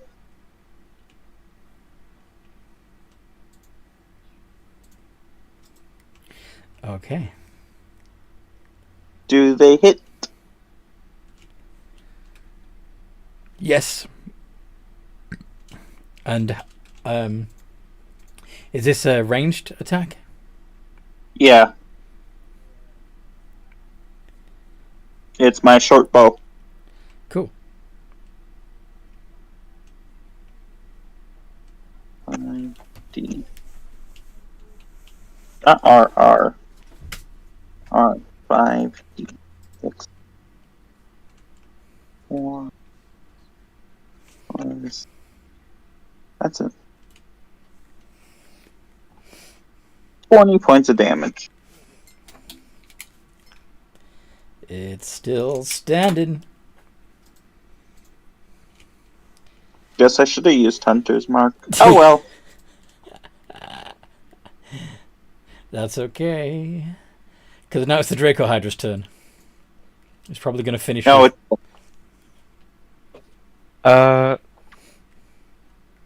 So these are 60 feet away. Yes.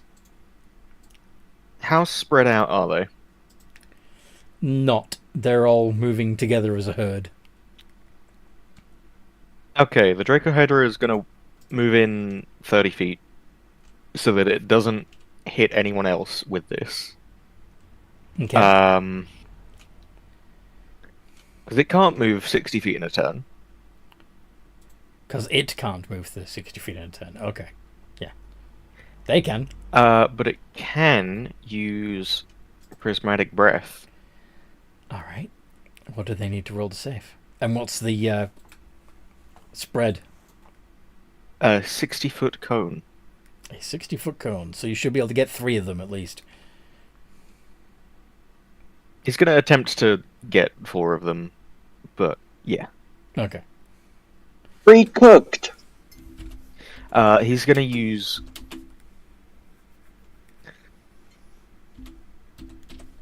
Oh, do I want to use cold fire or lightning? What do I need? Fire is pre-cooked. Cold is...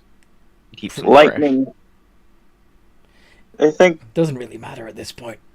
Lightning would be kind of fun, though. Alright. if you did fire, Anthony might make them burn to ash. No. That is true. That is true. There are It's no... only 60-10 damage, There are no... and it's a DC 17 saving throw. But it's not going to hit any one of us. What skill do I need to roll? Dex. Dex. DC 17. They go... Oh, 1 passes. The other 3 fail. 1 passes. Okay. Probably the one on the edge. 40 damage.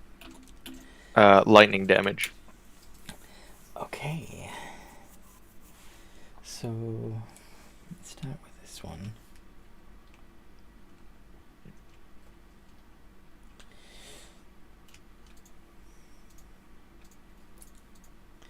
Yeah, you just took out another 2 and severely injured the other 2. Like hobbling along on 2 hit points, severely injured.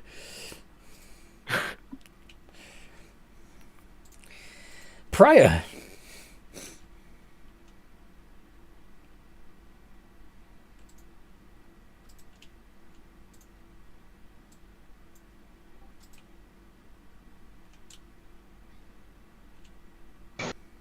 They're still chasing down that last one. There still, let's see, 1, 2. So he's taken out 1, 2, 3, 4, 5, 6, 7, 8, 9, and one of them's completely squished. So there are 5 still standing, 2 of which are very badly injured.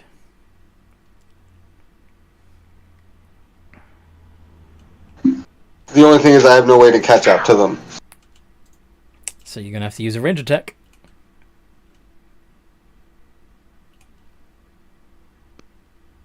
I suppose. Or a spell. I don't have any ranged spells. You don't have any ranged spells? Oh, Sacred Flame. I think that has a range on it.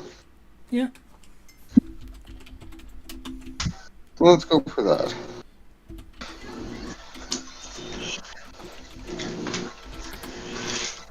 $60 feet.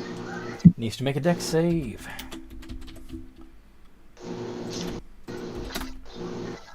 Nat 20!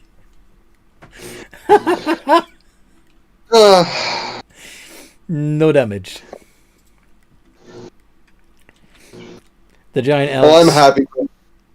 9 giant elk dead. I mean, that's a good number for me. If We any, even have insta-steal. I don't think any of you are... None of you managed to get in melee with them, right? Oh, wait a minute. Blood Dancer did. The ones that are running, no. Well, Blood Dancer did, but not. Right. Yeah, I asked if I had to make a text. Oh, right, yeah. It's okay. I should be alright. Dex, right? Yeah. Plus... And from the dragon attack. Dex. Yeah, that's what it is. That's what it's talking about, yes. Though, to be fair, he could have targeted 4 that weren't anywhere near Blood Dancer. But... Oh, I was thinking this was for the Sacred Flame Nope. deck save. Nope, that failed. 26. Yeah, that definitely succeeds, which means you take 20 damage rather than 40. Yes. Yay! Okay. So anyway, the giant elks. I'm gonna keep fucking running. Given that, yeah, obviously, yeah, the one that was obviously previously injured by. Okay, so yeah, none of them need to disengage because the one that was within 5 feet of Blood Dancer is down already. So they all move 120 feet. But you've still got 9 viable unconscious elks that could be coup de grace and taken back to the tribe if you wish. Or healed and let go. Your choice. Combat is essentially over, though.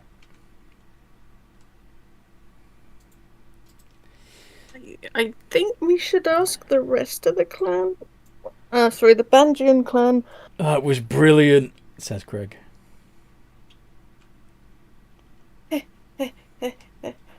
Blood Dancer trots over, looking quite energetic until the haste runs out, and then he's going to use Sanabi as a leaning post. It's a human crutch. Just one Yes. quick question. Yes, The elk are 180 feet away, right? 120. Well, From yeah. from where The ones that already moved 60 and then moved 120 are a total of... if Madrix moved 30 feet, he could throw another javelin at disadvantage because it's 120 feet range. If you want to keep pursuing, you can. Yes. I'm gonna use Blood Dancer as my crutch as I'm at 3 HP.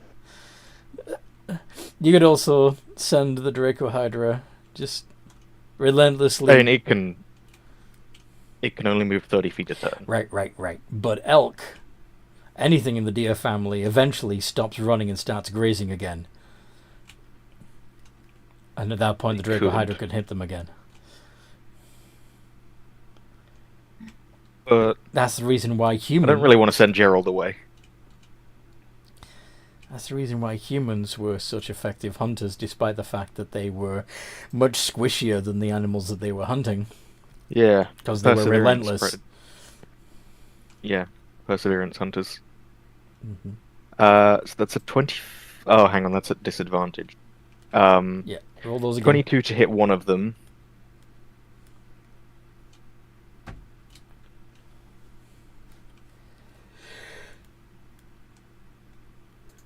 Can me and Sanabi just make a pile on the floor? I mean, they're already in... Each of them is a pile unto itself, but yeah. So 22 to hit one of them and a 16 to hit the other.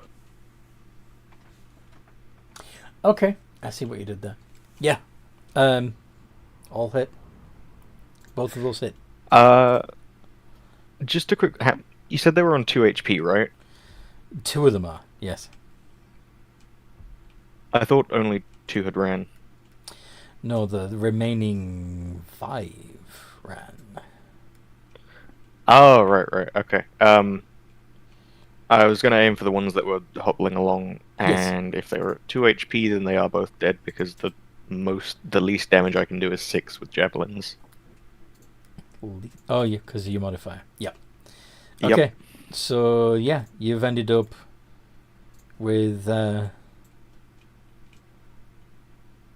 Yeah, only 3 of them managed to escape the onslaught. Unless anybody else is trying to chase down those remaining 3. No, I'm too busy delivering the coup de grace. Mm-hmm. So, of course, out of the 12 that were taken out, only 11 of them are viable. But still. Madrix is going to let Gerald eat that one. That's not viable. Just scoop it all into a pot. If you get some of the grass in there, it's just extra nutrients for the stew.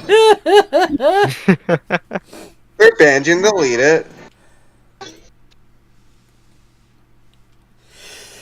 And Madrix will head off and grab the ones in the distance.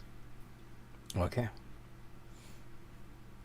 I'm going to let Munchie out his Jade Lotus and go, Munchie, can you carry some of the oversized deer? Yes, you can eat the leg. No, you cannot eat the giant half-orcs.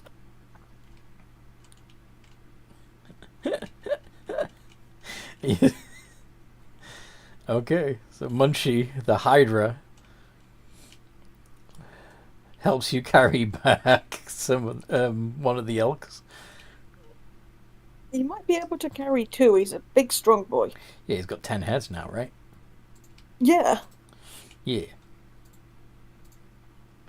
I'll just say to the Goliath orcs, he bites, so go near him at your own risk.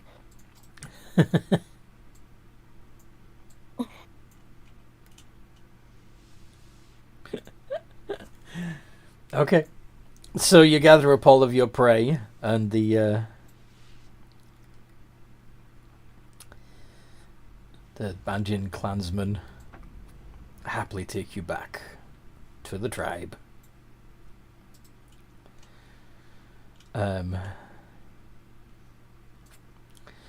Yelling, "Get the cooked pots and the spits going!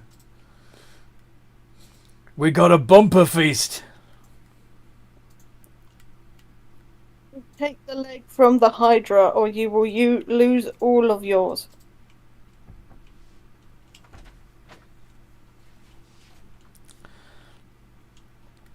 The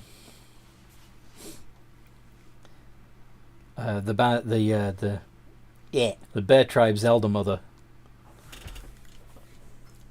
approaches the group of you. Who are these that are not of our kin? They're great warriors. We saw them take down all of these elks themselves with no help from us. Is that so? Besides, one of them is kin. Yes, I see, Hanoka. Why do you think you can just come back after exiling yourself?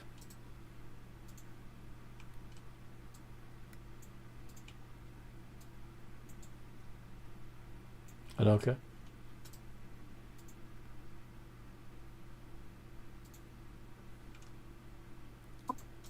I just came back on my ventures. I was going on an adventure.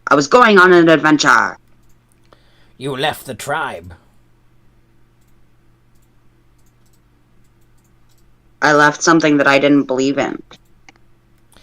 Then why do you think you can return?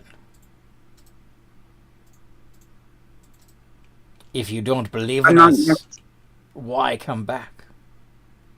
I'm not necessarily returning. As I said, I'm just passing through on my travels. She's now part of the Emperor's tribe. I am the Emperor's chosen. The Emperor. Emperor. The like... The Emperor ain't here, is he? Not at the moment. Why would he come bother with us?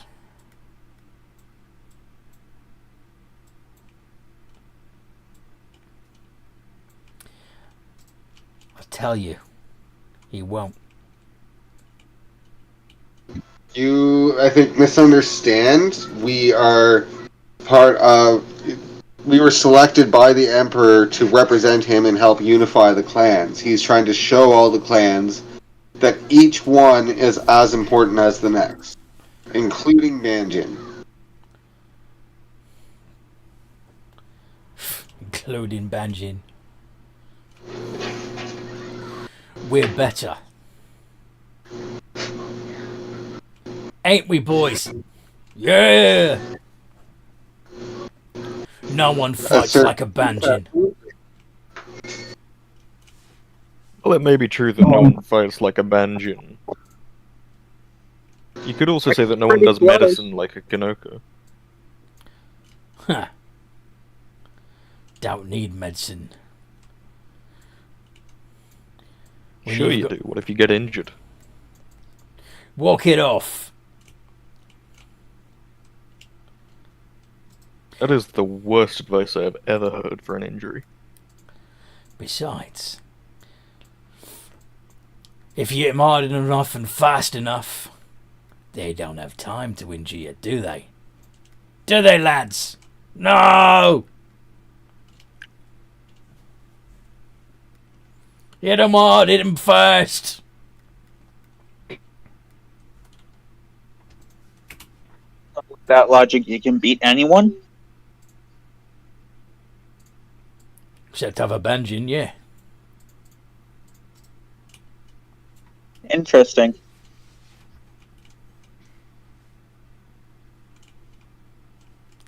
That's how you did it. You took down them elk by hitting them hard and fast. Like proper Banjins. Sure, that's how you hunt, but that's not how you fight. Down by knowing their weakness. There's a difference.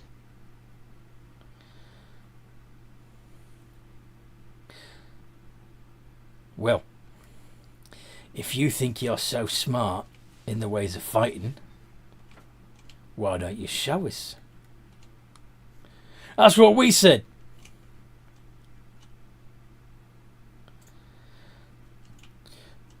I reckon that we should do a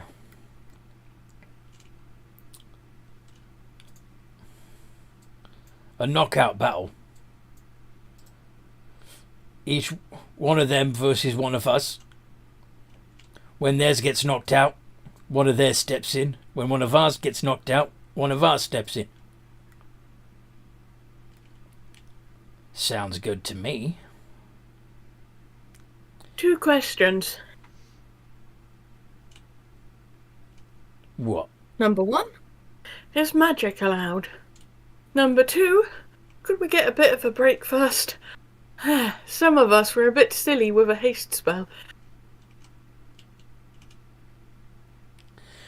I already told them that they could use whatever they got because we'll be using whatever we got.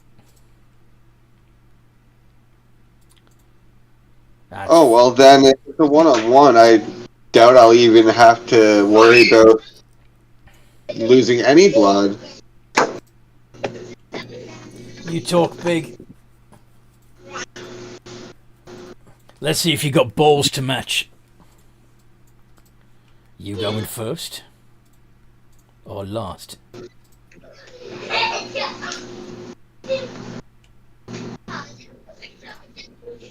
I'd like to consult my team as we're all in this together. Not just one clan.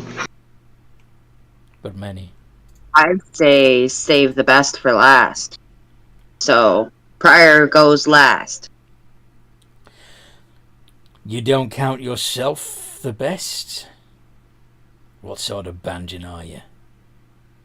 I'm not that cocky.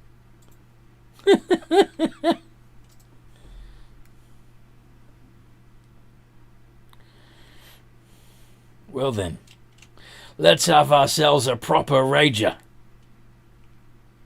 Do we get a rest beforehand? Because, like, Sanabi's on really low hit points. Roll persuasion, see if you can convince them. Mm-hmm. I mean, it would be best that everyone's at their prime for it to be a proper fight. Mm-hmm. So roll. Persuade. Persuade. Alright, let me just check my persuasion. Plus 12. Here I am. Plus Rock you like 12. a hurricane.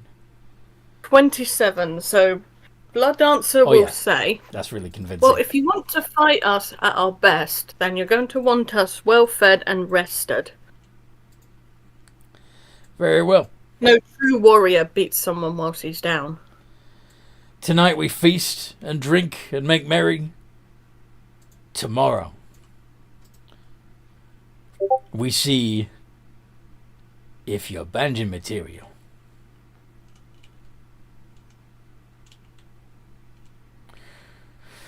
Ray! So yeah, soon there's a big old a big old tribal shindig with lots of elk meat being cooked and various roast veggies and mushrooms as well. Properly cooked mushrooms, so therefore not hallucinatory. The dancer will still add a decent amount of them to his plate, thinking they are. Lots of mead and ale. And drums and horns and dancing and raucous singing. It's a good night. Is there anything in particular you would attempt to do during the festivities? Party like there's no tomorrow. Sounds good to me. And party hard. Yeah, I assumed. Oh, very, very hard. Because there's no tomorrow. So why would you keep anything in reserve? And anybody else?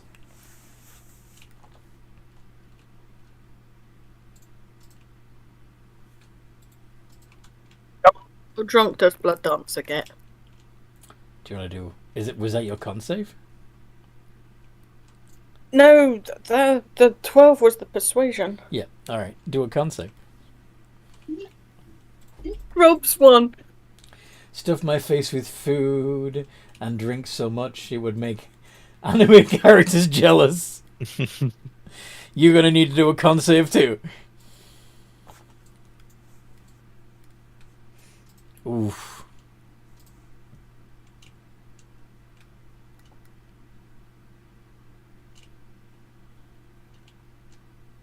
So not get tossed. Hide so not get tossed. Is tossed in this case a metaphor for getting drunk? Or are you thinking? No, are I you think he talking actually literally? means being thrown so that he doesn't take 3 damage. In the sense of Why would- being in any roughness that the Banjin could incur while drunk. So, If there's a mosh pit and you get knocked unconscious, don't worry, you'll be nursed back to health. It's fine. Dancer does not know what this tossing is, but he will ask what it is and probably try tossing someone. So you're gonna go ask a bear Yeah. tribe member to toss you? Yes. Excuse me, sir, could you toss me? I would very much like to be tossed. Good as well. Blood dancers ain't a goblin; they're a half orc, half elf. Keep his mask on. I'll have to be a goblin for me. Yeah. Especially drunk. You just look like a tall goblin. Okay, so the smaller members of the party will probably get thrown up in the air and caught just because drinking is happening. But you will be safe. It is fine. Madrix is gonna eat plenty of food but not drink because he does not want to be hungover for the fight tomorrow. Several of the Banjin will see that you don't have a tankard in your hand and helpfully provide you with one. Like every time you ditch one, another helpful Banjin will notice you don't have a drink and hand you one. What do you do? Every single time he's going to politely accept it, and then when they're not looking, place it down somewhere. Fair enough. Just hold on to it. It's not going to kill you.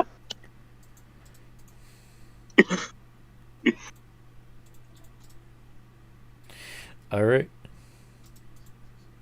So you party. What's that roll? That's another con save for the drinks that I am subtly grabbing to, finger quotes, help my party member. See. So you're quaffing the drinks that Madrix isn't drinking. Gotcha.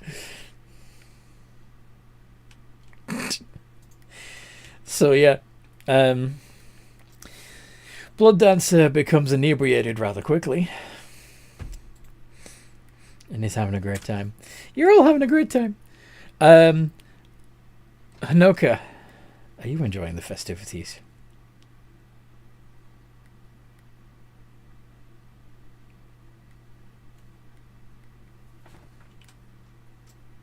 Hanoka?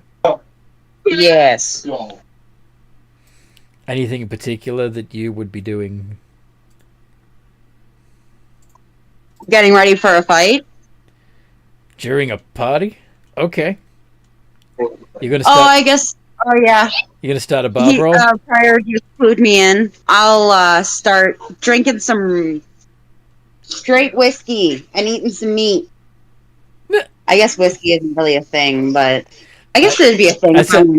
I said ale and mead, but you know, if I suppose there could be whiskey there or something similar to it. Moonshine, perhaps. Oh, moonshine. Some of your old buddies from back in the day provide you with some that they've distilled themselves. I'm gonna drink like the whole thing, and then I'll fall off my seat.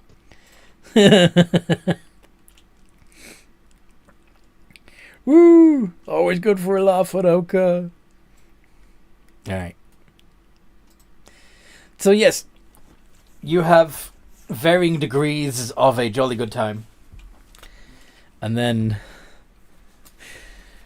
you either deliberately or accidentally have a long rest.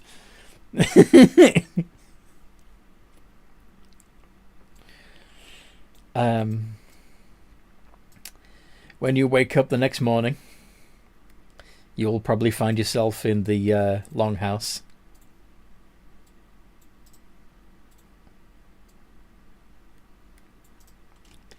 Is there anything in particular that you would do when you wake? Groan very loudly. Groan loudly? Mm-hmm. Okay. I have a hangover. Well, technically, Make it go away. Rules is written. When you finish a long rest, you're fine. No diseases, no poisons. Full hit points, full spell slots. You're fine. No hangovers in D&D. Okay, then he immediately starts doing his morning routine. That's the push-ups and making sure his mask is still on. Just yeah, Madrix is going to go for a morning Constitution trek, I guess. Can't really make a run in a jungle. You can trek. So you're going through the jungle on your own? Yeah, like a warm-up routine, but jungle. Okay. So you're leaving the tribal area and going into the jungle on your own.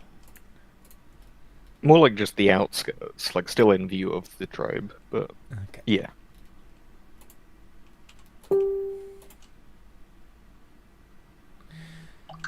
Alright. Well, let's just for fun.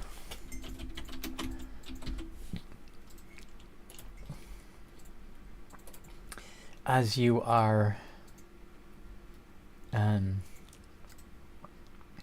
looking around the area in the vicinity of the tribe, you come across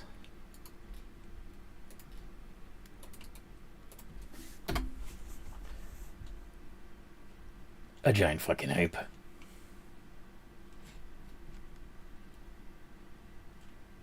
Does it seem aggressive? It seems Extremely good. that's not what I was going to say. It seems wary but curious. Like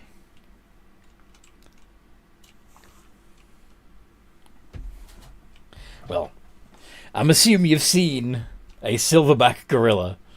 At least a documentary about them. Probably, but I don't remember much. Because it's been a long while since I've seen them, at least. Okay. I know what one looks like, at least. If that's what you're getting. If you wander into their territory, they tend to, puff out their chest, perhaps thump it a couple of times, to show, don't fuck with me. I'm warning you. Just don't.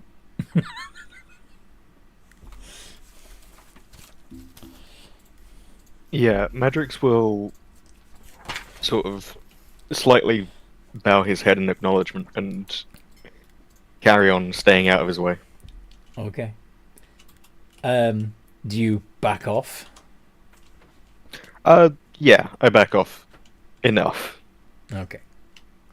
As you back away, it drops back down onto all fours, and though it keeps watching you, looks much less ready to throw down.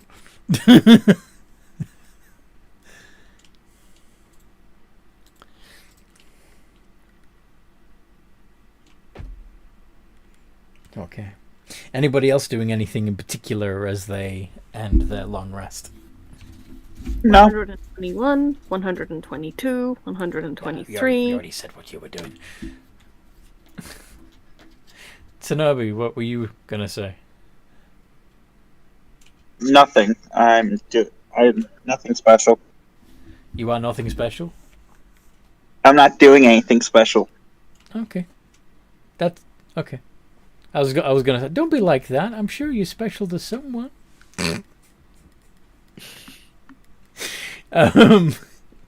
Prior.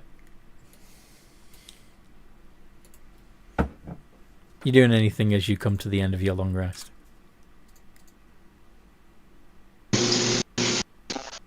Just checking over my armor and weapons, making sure I'm ready for the fight, and then breakfast.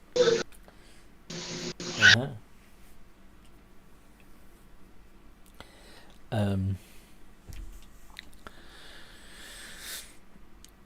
If you go out to the if you leave the longhouse, you'll see that there is a communal cooking pot full of gruel, oatmeal, some sort of porridge.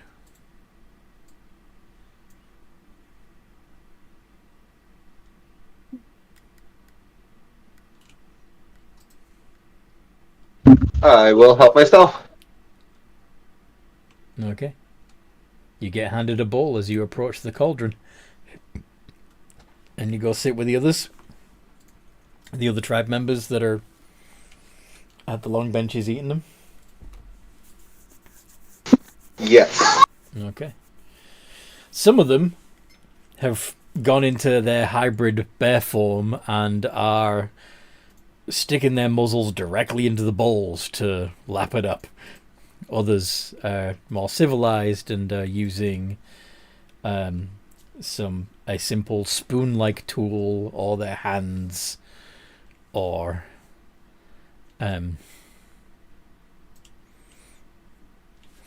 like dry biscuity things to scoop it up with.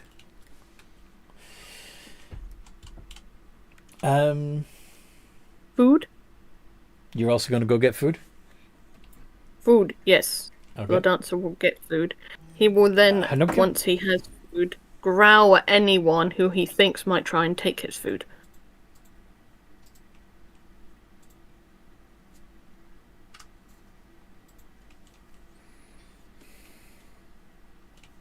Fair enough.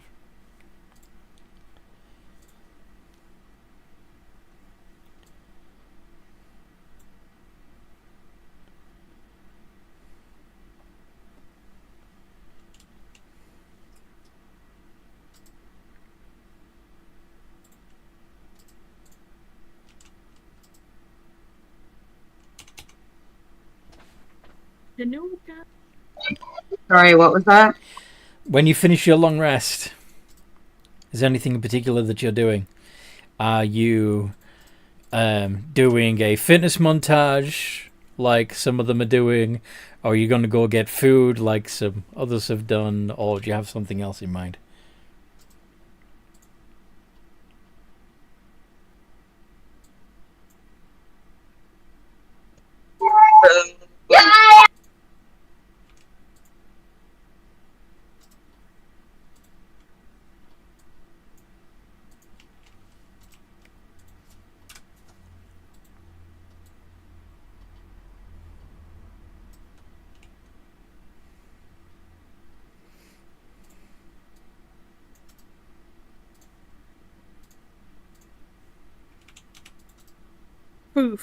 Food. Oops. Hanoka likes food.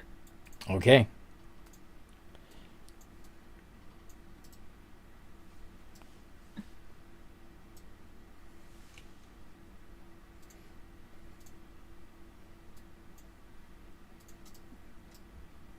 Nom nom nom nom nom nom nom nom nom nom nom nom nom. So you've also gone out to the, gone out of the longhouse, taken a bowl of porridgey stuff, and have sat down with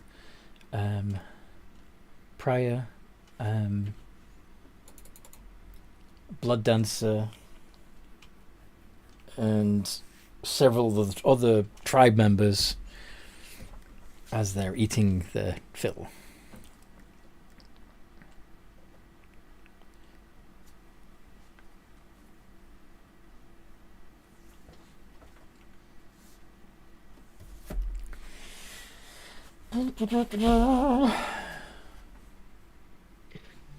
Once Madrix has done his routine, he's also gonna go and grab some food. Alright. You gonna tell them about the ape? I'll mention it, just like silverback gorillas out there. Not too big a deal. Well, not silverback gorilla. Big ape. Mm-hmm.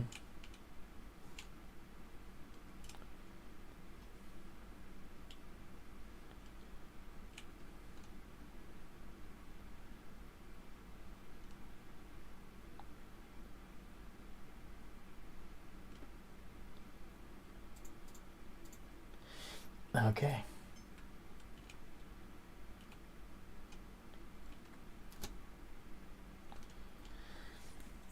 So, yeah. So while you're sitting there, one of the bigger members of the Bear Clan comes over with a bowl and says, "Hey. Hey. I hear you're taking part in the challenge today." Oh yeah, that's happening today.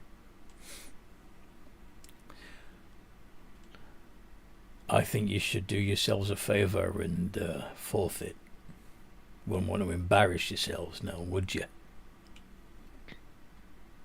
I think it'd be more embarrassing to forfeit from a fight before even attempting anything, you know? Gotta have some pride at least. Right, but we're the Bear Clan of the Banjins. We're the biggest and the strongest. and I'm the biggest and strongest of them, you got no chance against us.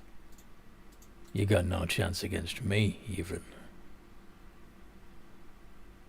Win or lose, it'll be fun. Yeah, exactly. If you lose, you might be dead. I thought it was knockout, Yeah, not death. but I can knock out pretty hard. Sometimes. Accidents happen. Exactly. I don't I'll always be control fine. how hard. I can't always have control over how hard I hit. Sometimes people die. That's what reviving spells are for. And healing spells. Mm-hmm. Mm-hmm. Blood Dancer, I'm sure I don't we'll be think they're fine. smart enough to have that strong a magic. I've got Revivify. Still counts as you being out. If you have to get to undie Oh yeah, yourself. no, I don't doubt that. Oh yeah, I know. I know, like, if you go down and die, you're out. But after you die, I can revive you. You'd still lose that particular round, but you're not permanently dead. Still traumatic though, innit? Death is death, life is life. I imagine taking a trip through the afterlife, no matter how brief, it's gonna leave a mark on you.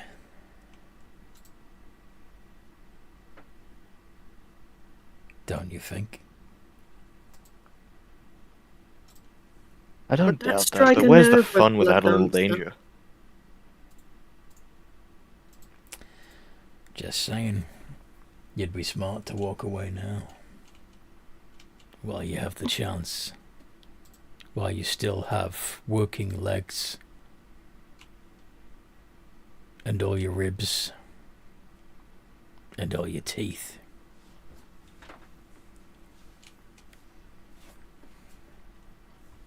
I didn't take Banjin for psychological warfare. This will be fun. Note to self, do not fight him in that ring. You might not have a Blood choice. Dancer, you can take them. What'd you say? What do you mean, Blood Dancer? You can take them. Yes, but I'm the only healer. If I die, you lot are dead. Well, I know Rob can heal, but if you die, I'm the only one with Revivify. That is true, actually, yeah. It's... I specialize in one-on-one combat, so... But still, we don't get a choice who we're fighting. Yeah, no, it's bracket style, isn't it? But Blood Dancer, worst case is command word, right? Command Yeah, word? Yeah. Command word forfeit, oh my god. No. Cheating. No. Not command word. Just going to look. Would that be cheating? Oh, the command word. Yes, the command word. No, it's technically you.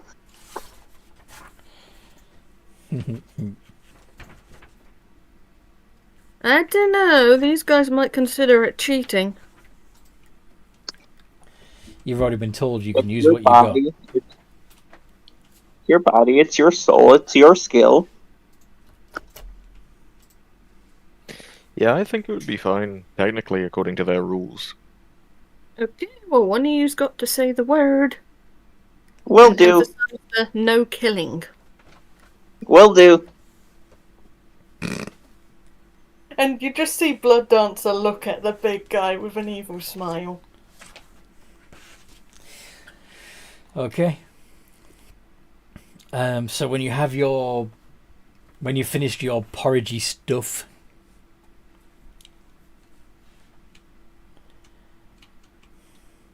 the Great Mother comes out and says, "Today we have challengers who think they can go toe to toe with the Banjin, who think they can go with toe-to-toe with the bear tribe of the Banjin and match us. Who wants to go against them first? And of course the biggest, the huge guy that you were just talking to stands up, changing into his hybrid bear form as he does so. And swinging his axe a couple of times, slapping the haft into his other arm, and says, "I'll be first. And which of you will put themselves against our greatest champion?" Can I go first? So be it. I was asking the group. Shit. Well, if you want to go first, Sonabi, I'm fine with it. It is done. I wanted to stab him myself, but it'll be funny seeing the tiny fox beat him up. Oh boy, I can't wait for him. Let's see how we do. So, As we're getting into our positions and that, can I do something? can you do something? Yes. What do you have in mind? Insightful fighting and Slayer's Prey. You're going to do that before the fight begins? As we're getting into position, it's me. I'm not doing anything. It's me detecting the weak spots and stuff.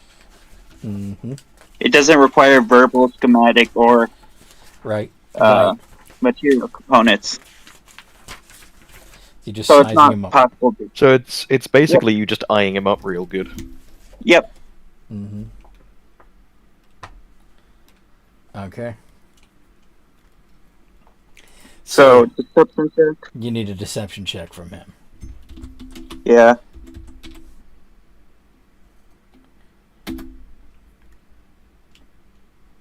Not 20. God damn. But you got a 26. Yeah. Yeah. Okay then.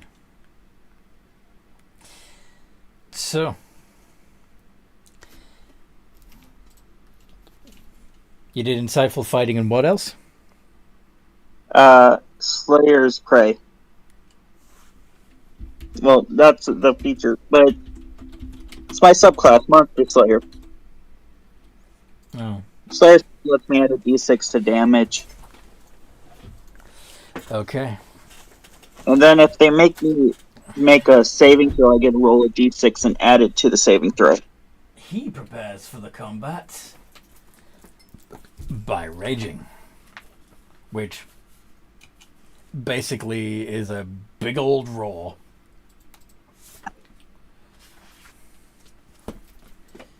Yeah, we're gonna need this one. Roar.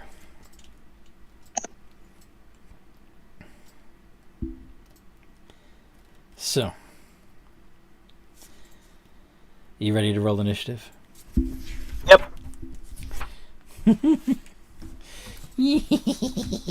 Okay.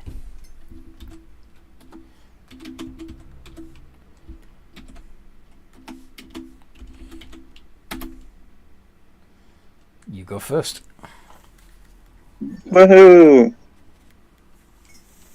I'm gonna cast Hunter's Mark Okay. as my bonus action. Gifted the Chromatic Dragon as a free action. Transform as a free action, and I'm a charge. You transform as a free action. It doesn't say in the stat block that transforming is an action for were creatures. Usually where creatures, it's an action to change. Oh. Which is why he changed before the attack, that the combat started. Shape changer, the were creature can use its action to polymorph into... Yeah, it does. Oh well, it doesn't matter. I don't need to change. Okay. Okay. 2 d20 plus 8. 20 and 18. Mm-hmm. Both of those Those hit. it? Yes. What type of weapon is this? This is a trident. Is it magical? It does because of the gift of the chromatic dragon while it's active. Did you activate Gift of the Chromatic Dragon? He did. Okay. Yeah. Okay then. So 3, 4, 5, 5, 6, 6 d6 plus 8 plus 1 d4 plus 1 2. Oh yeah. 35 points. Piercing. Which Well, is halved to 70. 6 of it's fire. Sorry. Sorry? 6 of it is fire. He's a bear totem Hang on, barbarian. cold. He's a Cold. Okay, so half no matter what. Got it. Yeah, the only thing that's not going to be halved is psychic. Understood. And if it's not magical, it's not going to get through at all. His turn.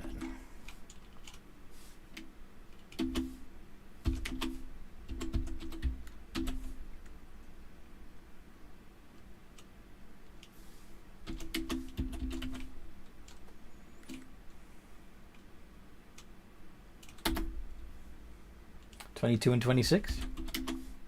It hit. They hit. Woo!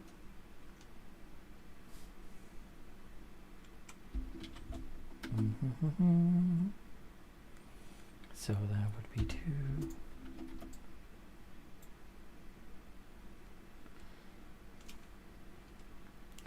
Yeah.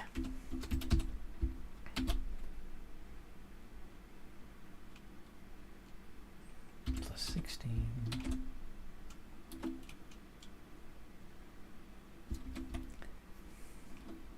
Oh, except, yeah. Mm-hmm. Oh, wait a minute. Yeah, it was right the first time.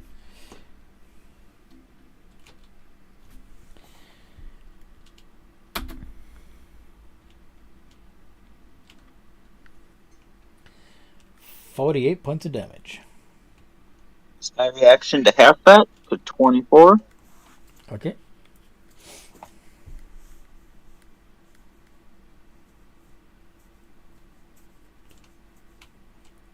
And yep.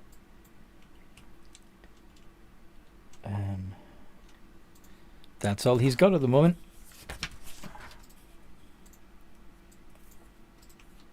All right. What'd you do? I am going to activate Favored Foe. Activate what? Favored Foe. Okay. And I'm swinging at him again.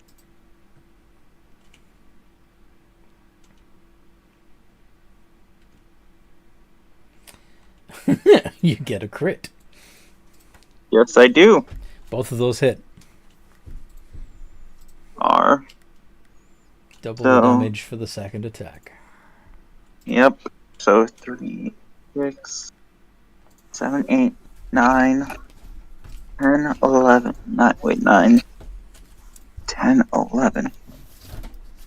11 d6 plus 3 d4 plus 8 plus 2, 8.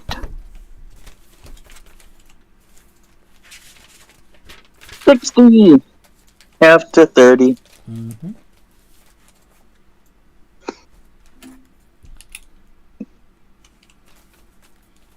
So far he's taken 47 points of damage. Yep. Okie dokie. And you.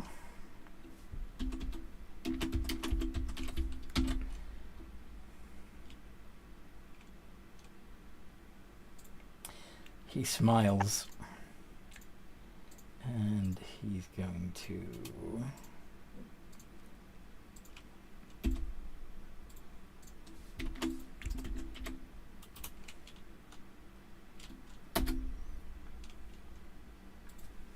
The 9 doesn't hit, the 21 does. Mm-hmm. Is he reckless? Yes, he's recklessly attacking. Okay. He's also -5ing from his to hit. Okay. Wait. Wait, what? Oh, wait, no, that's already included in it. Never mind.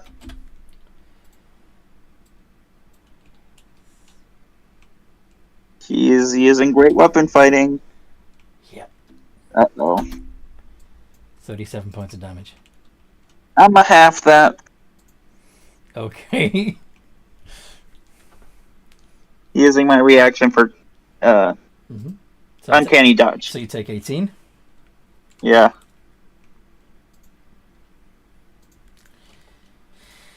And your turn. Okay. Attack.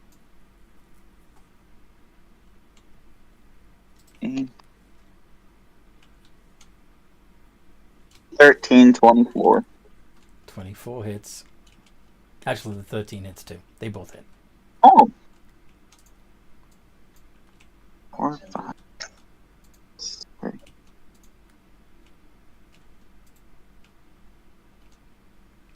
He's not particularly dexterous. He's a big lad, but he ain't fast. D6 plus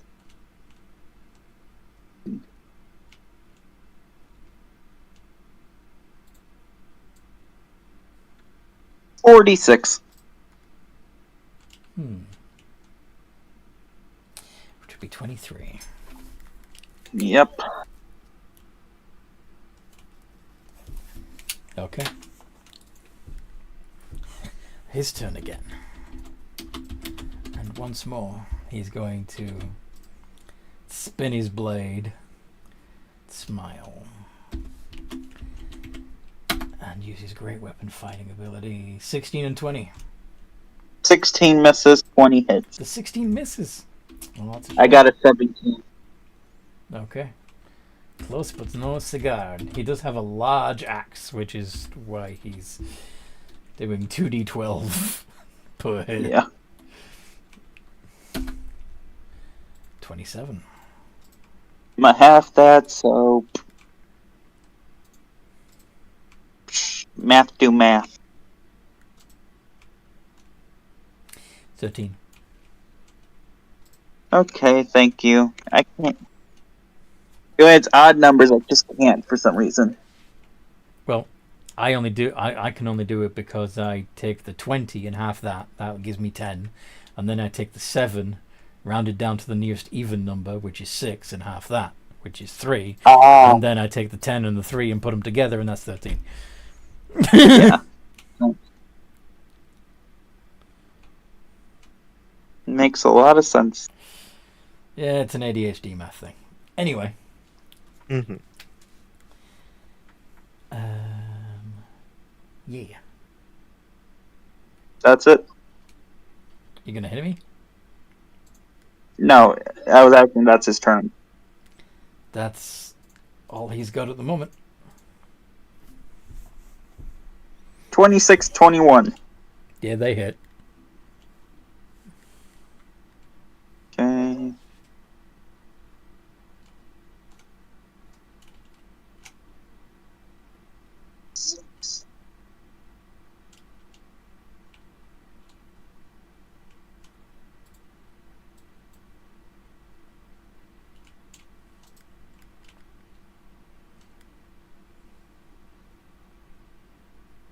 $33. Should be halved to 16. Hurrah. Let's go. Mm-hmm.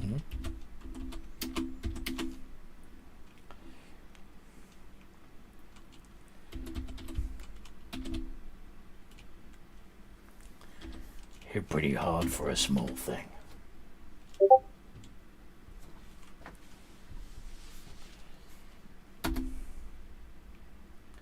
$23 and $20. Both hit. Yep.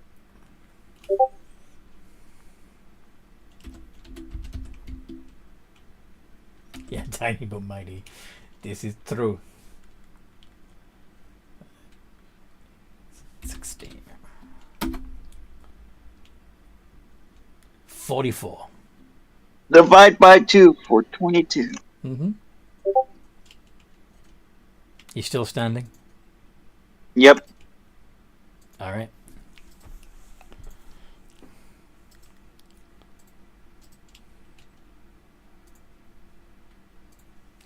You got a crit. And you narrow, I did.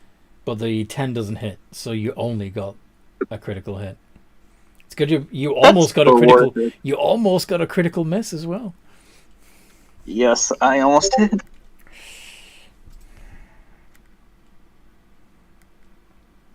8. Wait, 6. 7, 8, 9, 10. 12, D.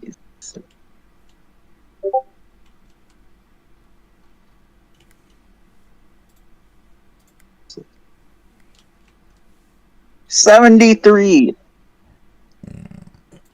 Okay. I'm going to reduce that by 6. As well as how I half it and then reduce it, so it would be 46. That's 40. That's pretty good damage still. Oh yeah. Oh yeah. Oh yeah. Definitely.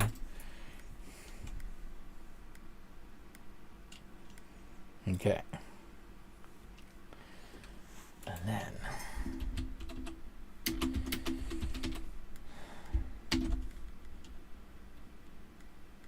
yeah. Let's try this again.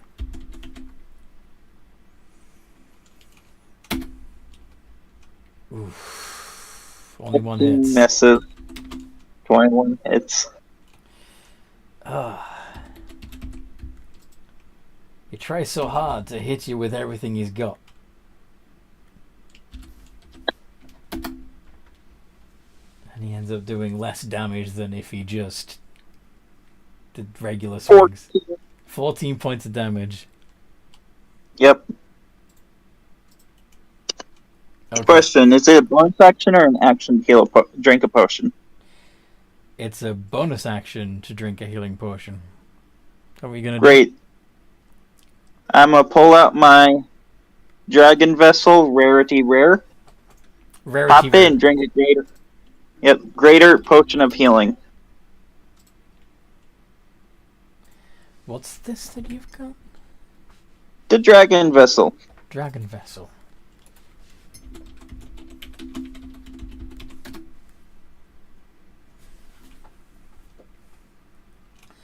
Stirring. In addition to the options for a summoning vessel, will be filled with mead, a potion of fire breath, or a potion of greater healing. Okay. Once per day. Once the property is used, I can't use it for anything else. You know that these items are supposed to start out as slumbering and level up with you, right? Yeah. No. Anyway. Whatever. So you're using a potion of greater healing. Yeah. Alright then. That's 44 plus 4.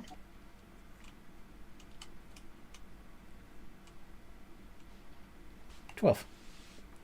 12. Okay, now strike. Mm-hmm.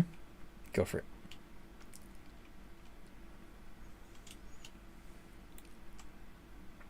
Twenty-four. 24. Yep, those both hit.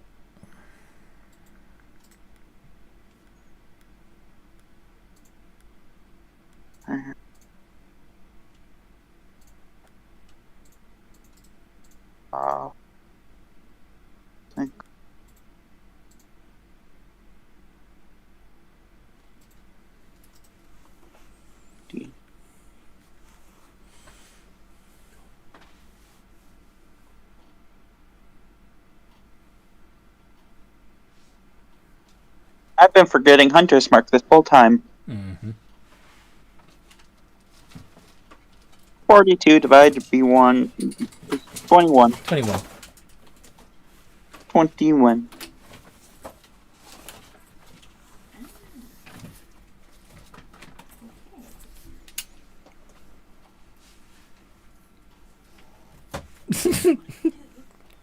I have no idea what Ellen is up to at the moment, but anyway. You'll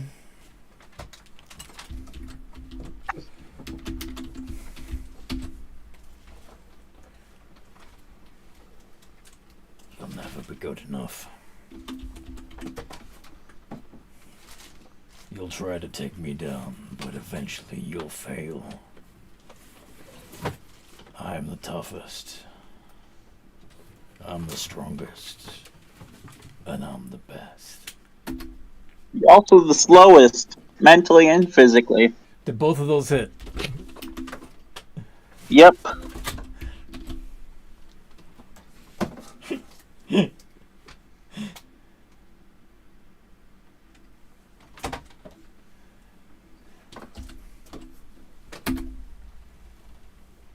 $46 points of Divided damage. by 2 for 23. Yep. How you doing? Still standing. How many hit points you got left? 6 in a dream. Okay. Come on. Let's see. Can you finish him off before he finishes you?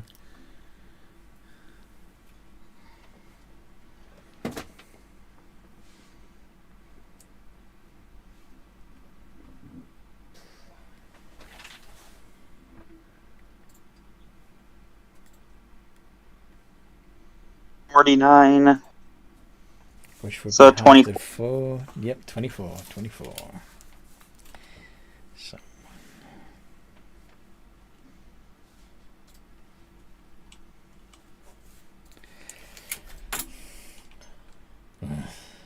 Can't be right. Ugh. Down he goes. Yes. Navi shoves his hand up with his trident and gives a war cry of victory. Okay. Frantic cheering in the background. The tribesmen drag the Titanic Goliath werebear off the out of the arena, and stepping into his position across from you is an orc. Uh-oh. I'm not surviving both one dice. I'll put him down as much as I can. As he's stepping in, I'd like to use my setup features. Your setup features? This, insightful fighting, favored foe, the Slayers. I just need a deception check. You need a deception check. Oh, right, yes. Hold on. He has a chance of beating me. I think he has more than a chance. Oh, on the deception, right. Come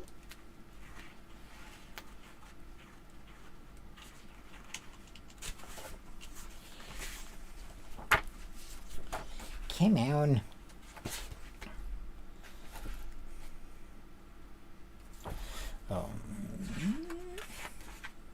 I'd like to transform as well, if that's okay. Yep. Okay. So,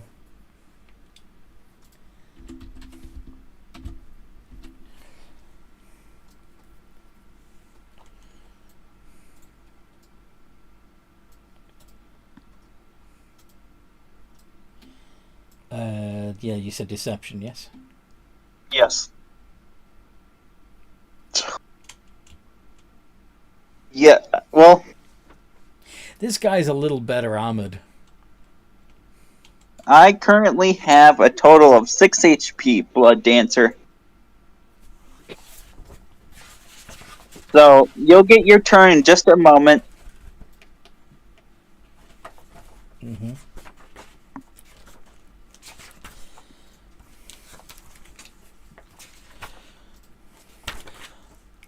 You know what the funny thing is about the biggest one in the tribe? They fall the hardest. That, and everyone's looking so hard at them that they don't notice the one with the real skills. See this armor? Took it from Matsuhiro Knight.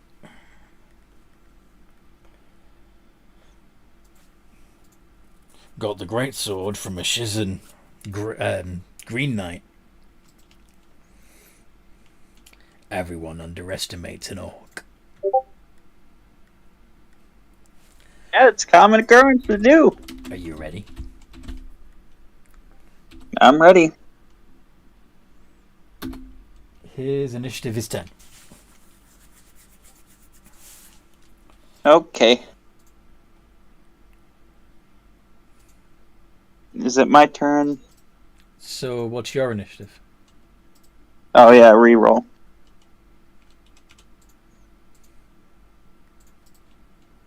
Yeah, 11. You go first.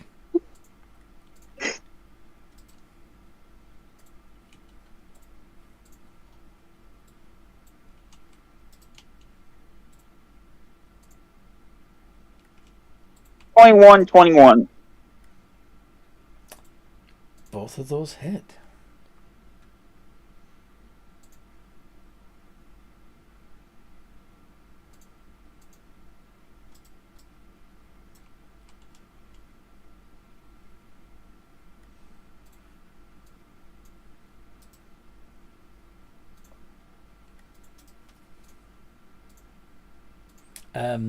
You want to try that again? Yes, I would love to try that again.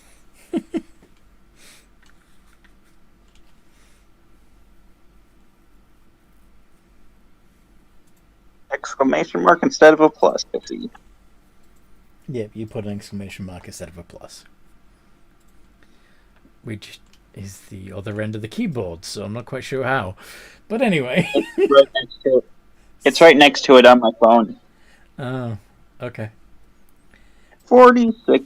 46.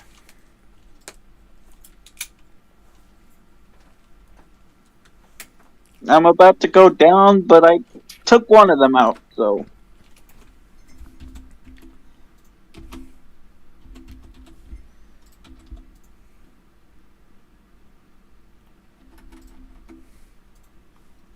At the end of your turn, he makes a single swing with his greatsword. Not 20. Question, what type of damage is this? There is a dull glow from the weapon showing that it's magical. Okay. Got it. He does 7 points of damage to you. I'm a half that. Well, actually, my bad, because it would have been critical. I should have added another 2. Yeah. So it would actually have been 16, so halved it would be 8. I'm a half it. I still go down, but I don't go down as bad. Okay. So you're welcome to drag Zinnabi off the battlefield and give him at least stabilize him, and then somebody step into his place against the Orc Warlord. I'll step in. Unless anyone else wants to go in. You can fight the armored guy, it's fine. Alright. Just make sure that Sanabi stabilizes. Make sure that he doesn't die. I will cast a Cure Wounds on him. How many hit points does he get back? 1d8. Wait, do I have Cure Wounds or is it Healing Word? Healing Word would Let me be check. a d4. But let's have a look at your character sheet now. I have both. Which one are you using? Might as well use the one that does a bit more healing. Yeah, especially since you're not in initiative. Yep. 8. It's 8 hit points back. Okay. Unconscious. Woohoo! You are conscious. So, Well done, little fiery fox. You did good. Thank you. Madrix. Anything in particular you want to do to prepare for the fight? To prepare for the fight, I'm gonna give myself bolstering magic. Okay. Which means I can roll a d3 whenever making an attack roll or an ability check, and add the number. Okay.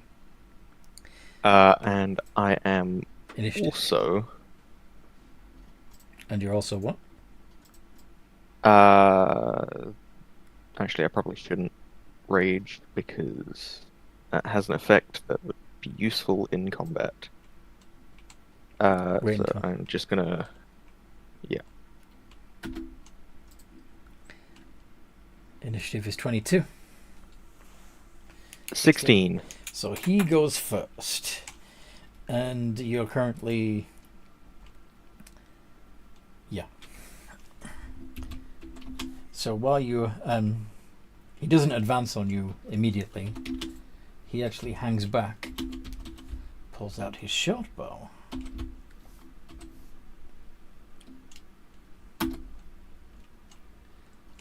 Like this. I got it from an elf. Does That's the a 20 decent hit? weapon. The 20 hits.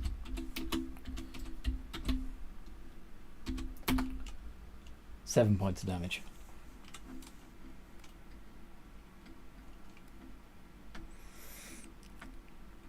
And what do you want- Magic's just gonna look at where it hit him and just be like, I shot. And he's gonna rage. Rawr!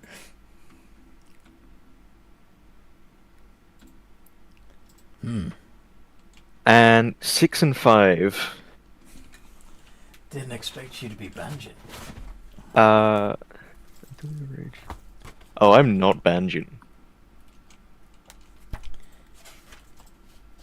Only the Banjin clan in all of Jaipan can do what you just did. Until you rage ends, You you're said I surrounded was by from multiple... Jaipan. All that exists outside is fish and death. Oh, that's what many people in Japan think. So you got whenever a creature hits you with an attack roll before your rage ends, that creature takes 1d6 force damage as magic lashes out in retribution. Or until your rage ends, you're surrounded by multicolored protective lights that give you a +1 bonus to AC. And while within 10 feet of you, your allies getting the same bonus. Which one are you going for? I'm gonna go for number 5. So that if they hit you with an attack roll, they take a d6 They of take force damage. damage. Yeah. Yes. Smart. Okay. And what you doing? Rushing up and hitting with the Warhammer. Mm-hmm. Specifically the Warhammer of Warning, because it does do... Does it do magic damage? Hang on. It does magic damage. It's a magical weapon. Oh, fair enough. Its magical I ability mean, it doesn't is actually say on it, but... The weapon of warning is a magical weapon. Its magical ability is that it lets you know when someone's trying to do a sneak attack on you, or a surprise attack on you, so that you're not surprised, ever. Mm-hmm. Roll the hit. So it does... That is magical damage then. Yes, okay. it's magical damage. Yep.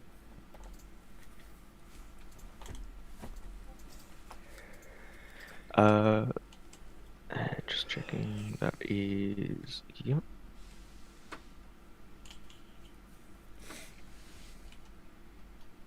Uh, 14 and 15. Those do not penetrate his plate armor.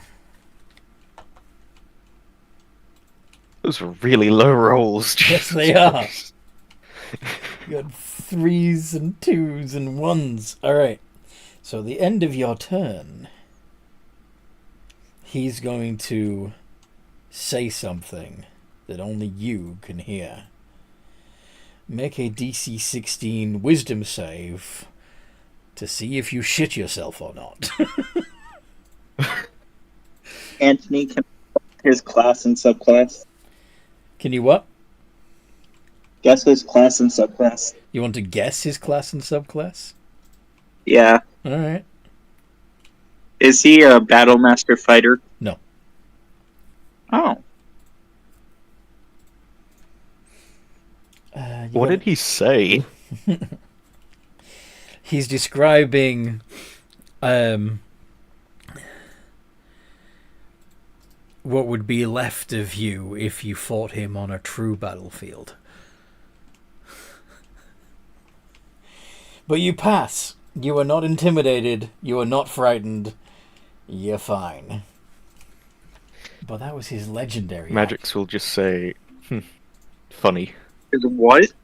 That was his legendary His legendary action. Jesus Christ. So now at his main action,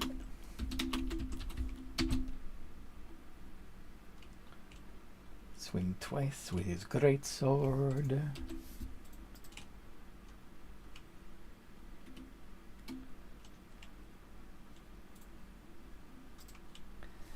And just for fun, he's going to do it recklessly. 27 and 21. Both hit.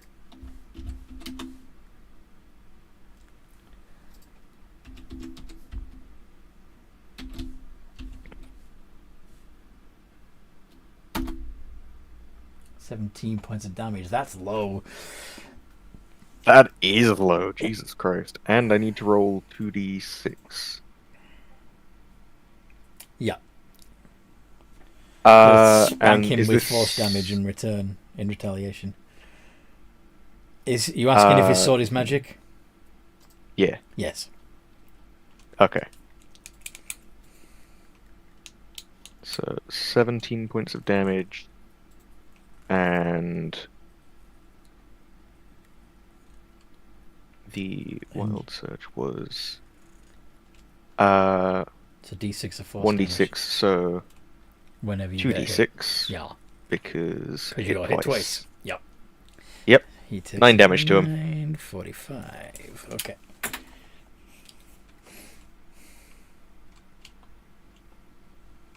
Okay then. That's his turn. So what do you do on your turn?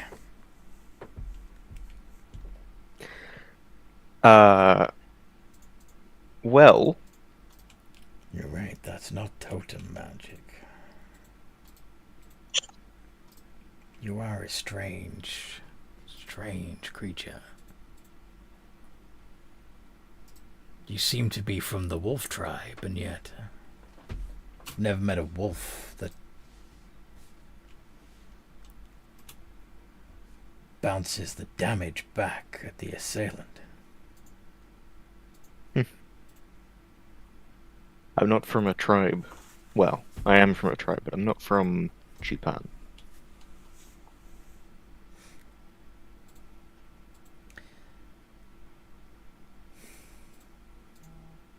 $18 and a 14. The 18 just gets through. Like, literally. Okay. That's exactly his AC. Oh, wait, hang on. I'm assuming that a D3 will not help the other one. No. However, he did attack you recklessly, which means you have advantage to hit him back. He did.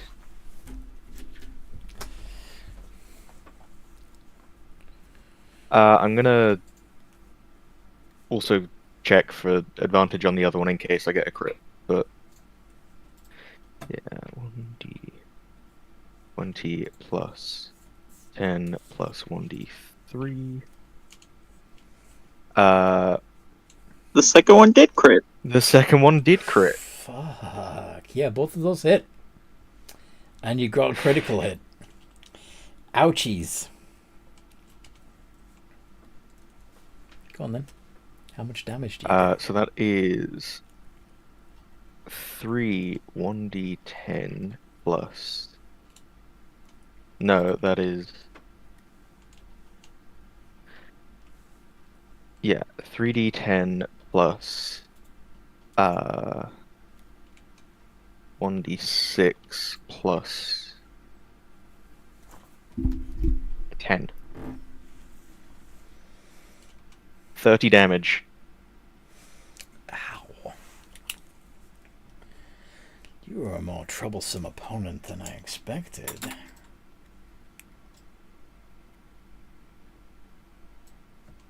Oh well, I'm glad I'm putting up a fight then. And that will end my turn. At the end of your turn, he's going to make a greatsword swing. Does a 28 hit? That definitely hits.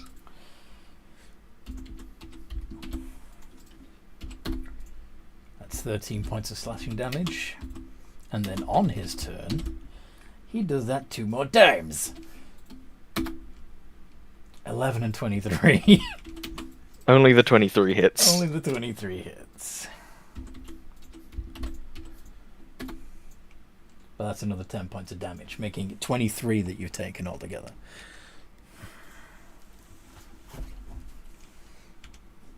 Alrighty. And your turn. Swing it twice again. Are you not using your retribution? Oh, right, retribution. I forgot it. Yep, 3d6. Only 2, because only 2 of them actually got through. True, yeah, 2d6. 7 damage. Okay. And 2 swings. More cheering. And that wasn't reckless, so no advantage. No or anything, reckless. Unless you want to reckless him. I could, but I'm not going to. 19 13 hits. and 19. The 13 misses. 19 gets Okay, through. 1d10 plus 5 plus 1d3.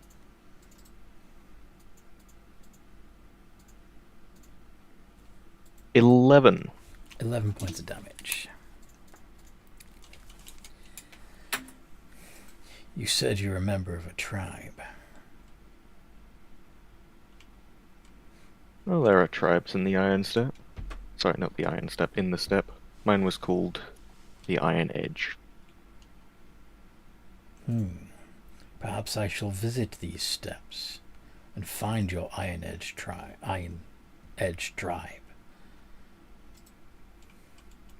I could learn from them. Or they will all fall at my hand. Shall we find out which? Make another wisdom save.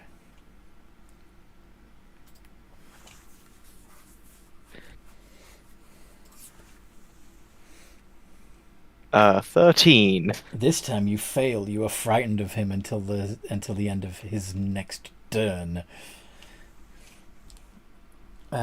Oof.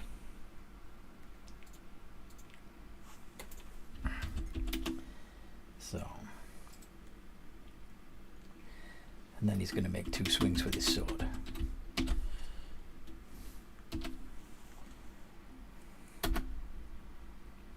$21 and 25. Both hit. 4d6 plus 10. 21 points of damage. Still in the triple digits. 2d6 damage. 12.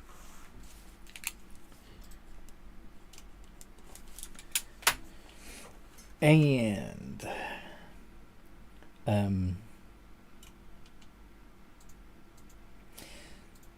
you may attack him, but you have disadvantage because you're frightened. I am frightened. Disadvantage on my attack rolls. Okay. I am going to attack him.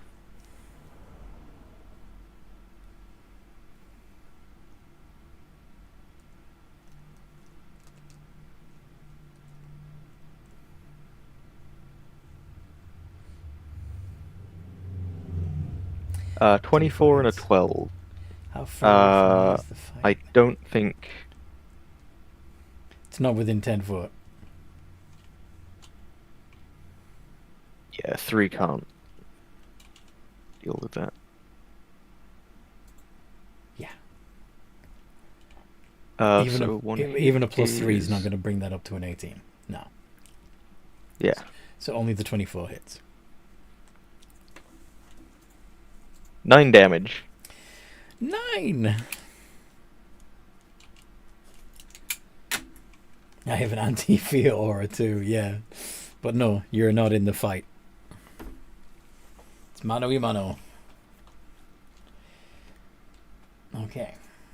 Once again, he is going to say something that implies that if you leave him, that if he survives this day,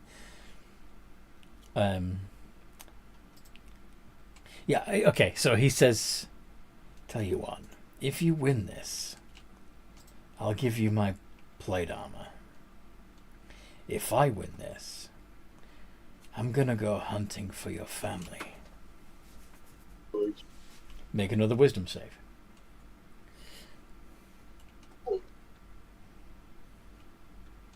$21. This time you pass. So you're not frightened. Am I still frightened from the previous one? Or No. That ended with... Oh, actually, well... Oh, that was the... Well, yeah, that'll end at the end of this turn, but he was trying to trigger it again so that it would roll over. But...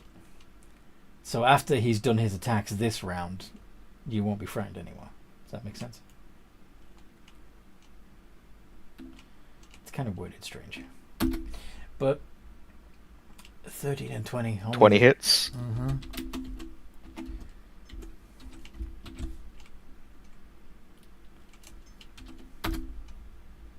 $11 points of damage. That's weak sauce. Alright, finally in doubles. Mm-hmm. Okay, so... I'm no longer, after this turn, frightened, right? You're not frightened. Okay. And was that the end of his turn, or is it still... Yeah, that's the end of his turn. That's all he's got. Okay. 1d6 because of the force. 1 damage. 1 point of damage. Okay. I prefer yum yum sauce. I gotta go with teriyaki. That shit's the business. Oh, barbecue. 8 and 10. Oh, wait, hang on. That's a 5, not a 10. And so that's 1d10. 10s instead of d20s. Come on. What was I doing there? Jesus Christ. That's the damage rolls. That's not what I meant to do. Yeah, try that again, eh? What is yum yum sauce, Zane? I don't... I know it's a sauce in... It's either Chinese or Korean cuisine. Okay. I've heard it's good. Never had it. Fair.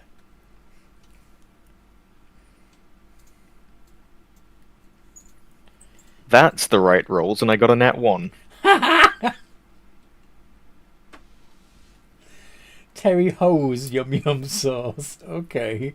The best sauce ever. Okay. Not sure about the color of that. But anyway. The 18 just hits. The nat 1 hurts you.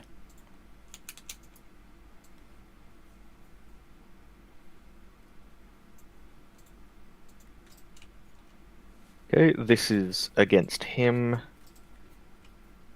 That's 11 damage against him. You do 11 points of damage to yourself. 14 to 14 against myself. Oh, I see. Yeah, I can remove that D3 modifier at will, basically. Gotcha. Alright then.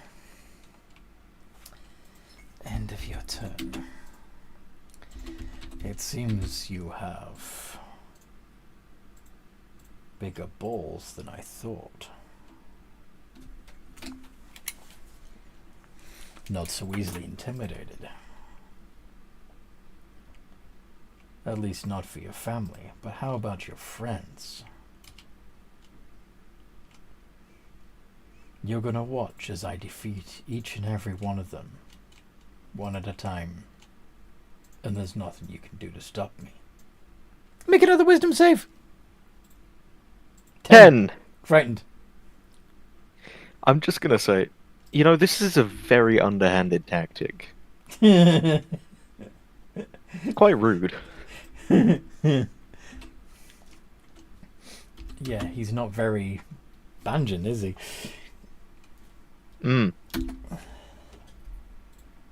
14 and 28? The 28 hits. That's what I thought.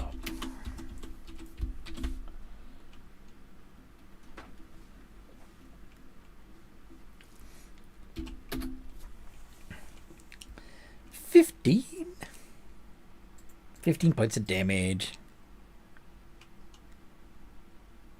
How is he looking, by the way? This is the weird thing. He looks bloody, and then he seems to recover. And then he looks bloody again, and then he seems to recover.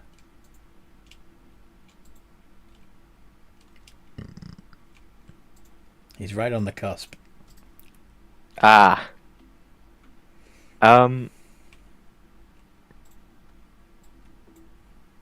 Okay, I need to do 1d6.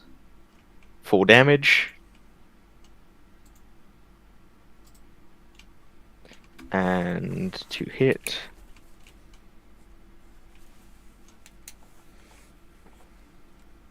1d20 plus 10 disadvantage, because fear. 12 and 16. That 16 might hit. So doesn't. Because of the 1d3. I see. I don't know if that's disadvantage or not, though, is my question. What do you mean? Oh, you don't have to roll the d3 with disadvantage. You just okay, so the d3 is just a d3. As it is, yeah, okay. Mm-hmm. It's only the d20, but that only brings it up to 17. 17. It only brings it up to 17. Does miss not and a miss. Hit. Okay. He smiles and decides to press his advantage. So he's going to do his legendary action attack, followed by his regular attacks, bringing it up to 3 attacks altogether. May as well just roll them together. 18, 25, and 18. Only one of those hits. Shit. Okay. Those were good rolls. But okay. They were good rolls. My AC is 19, though. Well done. 16 points of damage. 16 points of damage. And once again, you do 1d6 back to him. 4. 4. And he's looking bloody again. Should I roll for getting out of fear? No, it's just, it only lasts 1 round and then, yeah. Oh, right, okay. So he didn't trigger it again, so you're no longer frightened. You can attack with your regular, you don't have disadvantage now. I'm debating recklessing. Go for it. Yeah, why not? I'll reckless.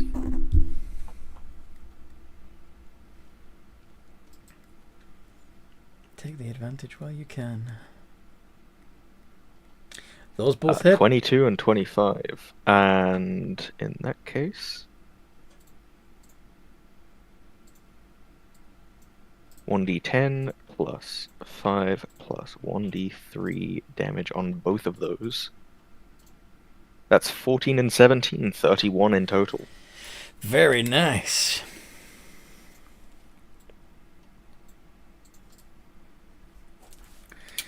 He spits blood from his mouth, smiles. You do see him healed slightly. You're a tricky one, aren't you? My mother was a troll.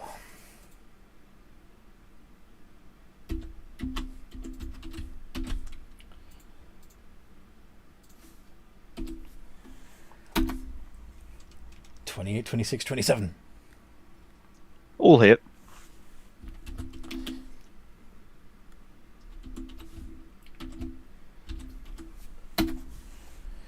$29 points of damage. So many ones. Ones, twos, and threes. That could have been a lot worse. Ooh. It could have been a lot worse. I'm glad it wasn't. So that's But was 6 damage. Different enemy. 6 damage. 6.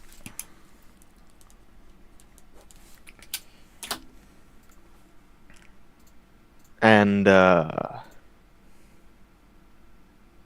it's time for me to... I could, as a reaction, change my wild search, but I like what I've got going on.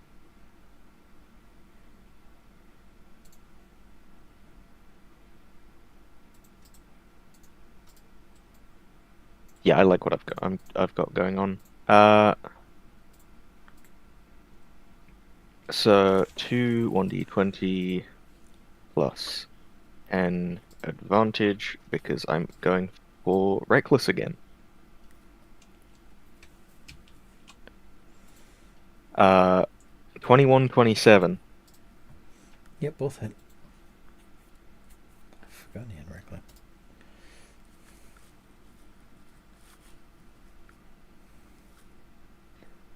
That is 23.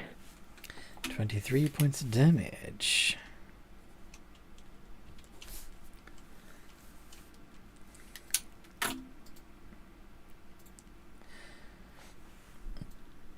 Just checking on that last fact. I'm talking about this in character, by the way. Just checking on that last fact. I don't have to set you on fire to win this fight, right?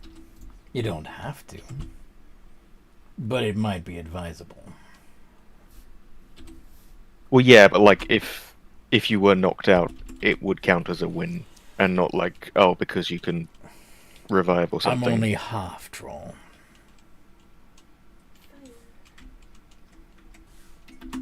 Fear not. To be honest, I've never met a half troll before, so I didn't entirely understand the extent of that, but fair enough. But you're impressive. I'm glad you think that. Win or lose, I think I'll keep you. 24, 27, 27, do they all hit? All hit. My AC is 19. 44 points of damage. That's a better roll. I'm down. Who's next? Can I go next? Should I do the 6d6 damage? That was still, yeah. Oh.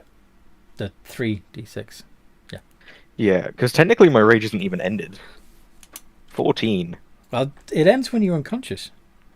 But give me 1 second because I have something. But when it was when you were hit that the retribution happened, so the damage wouldn't have kicked in until not at a certain level. Give me 1 second. You're level 14. There was something. I've forgotten it. I can't find it. Hold on. Relentless Rage. It's Standing 11th level, your rage can keep you fighting despite grievous wounds. If you drop to 0 hit points while you're raging and don't die outright, you can make a DC 10 Constitution save, and if you do, you drop to 1 hit point instead. Do you want to try that? I should do that, yeah. Mm-hmm. And then at 15th level, which is one higher than you're at 14th. Yeah. Then your rage is so fierce that it ends early only if you fall unconscious or if you choose to end it. So it's still, even if you're a level 20 barbarian, unless you're a zealot, you still lose rage if you're unconscious. Oh, fair enough. I thought there was something on here, but... So unless you got something that's not a barbarian feature... No, I don't think so. I think I was misreading that. But I will make a con save, and that's DC 10. DC 10. I have plus 11 on my con saves. So you're actually at 1 hit point instead of 0. Yay! Okay. So, hit him. I will. By the way, next time he knocks you down to 0, it'll be a DC 15. Yeah. Kill him with fire. I don't have fire. Or heat metal. Please? I thought you wanted I have no spells. 1d20 plus 10 plus 1d3.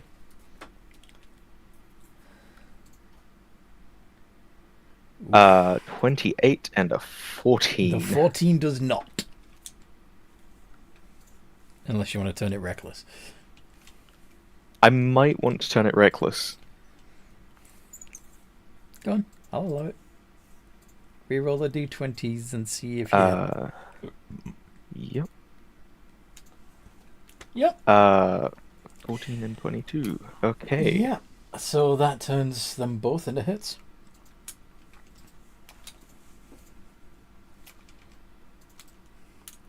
So it would have been a 28 and a 23. So you do 31 points of damage. 31 points of damage. Hell yeah.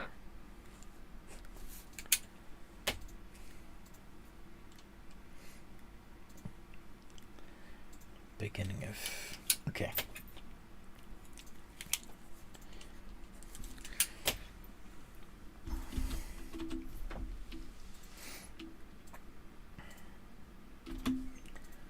You should stay down, or I'm just gonna keep mauling you.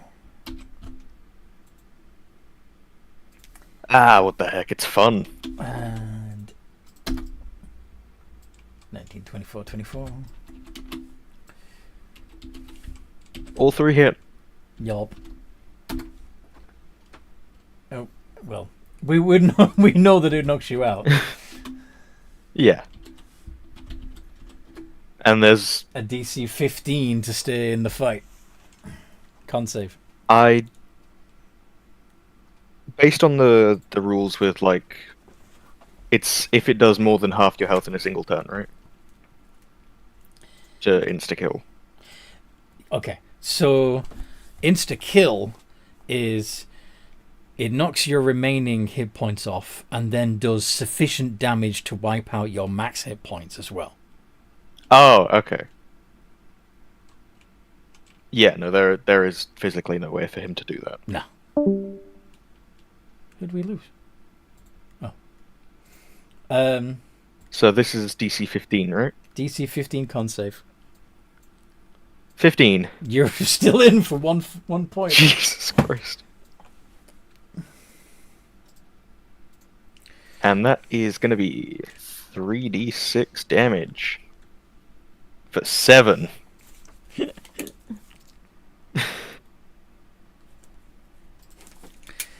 Okay.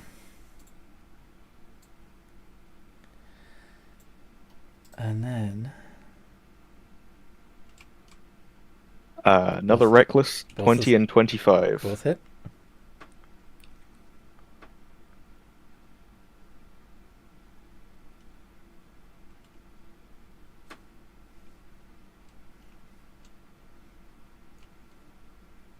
And that is 14 and 8, 22 damage.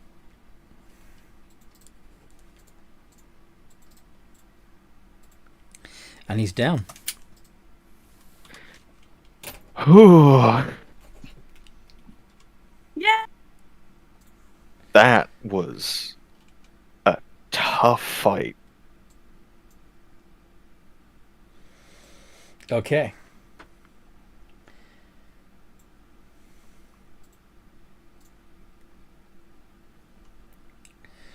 Yeah. Where's Rob? I don't know. Amanda, is everything okay? Yeah. Sorry that this lasted a lot longer than I thought it would. But yeah, we've only got 15 minutes left of the session. Do you want to roll on to the next fight, or do you want to put a pin in it here and continue the battles next time we play? I'm happy to continue them next time, but I'm not sure about everyone else. I'm happy to, yeah. Well, okay. So next time, it will be Blood Dancer, Hanoka, and Priya that get to test their mettle against champions. Because obviously... Yeah, Madrix is going to make the wise decision and forfeit the next fight. Yeah, because you're going to go down pretty quickly if you don't. Unless you manage to continue rolling those con saves, but eventually it's going to keep going +5, +5. I mean, the next one is 20. Yeah, it's not going to... Yeah. Okay. Well, I mean, I have a +11, but still. It's, to get harder and harder. Yeah. So, I have something fun in mind for next time. You've already taken out their biggest champions. But... Well, they said champions, but I also get the impression that everybody thinks they're a champion in this one. That's that too. Yeah. But yeah, they took in a half troll, which is weird. But yeah, I hope you've enjoyed yourselves. I hope that those of you watching / listening to this stream have enjoyed this. If you'd like to be a part of our community, please join the Discord server. Link is down below. There may even be a game for you to join. In the meantime... We have cookies. Join us, we have cookies. I'm not sure the online cookies are the variety that they would want. But anyway... But I hope to see you there. And in the meantime, no matter what role you play, have a good game.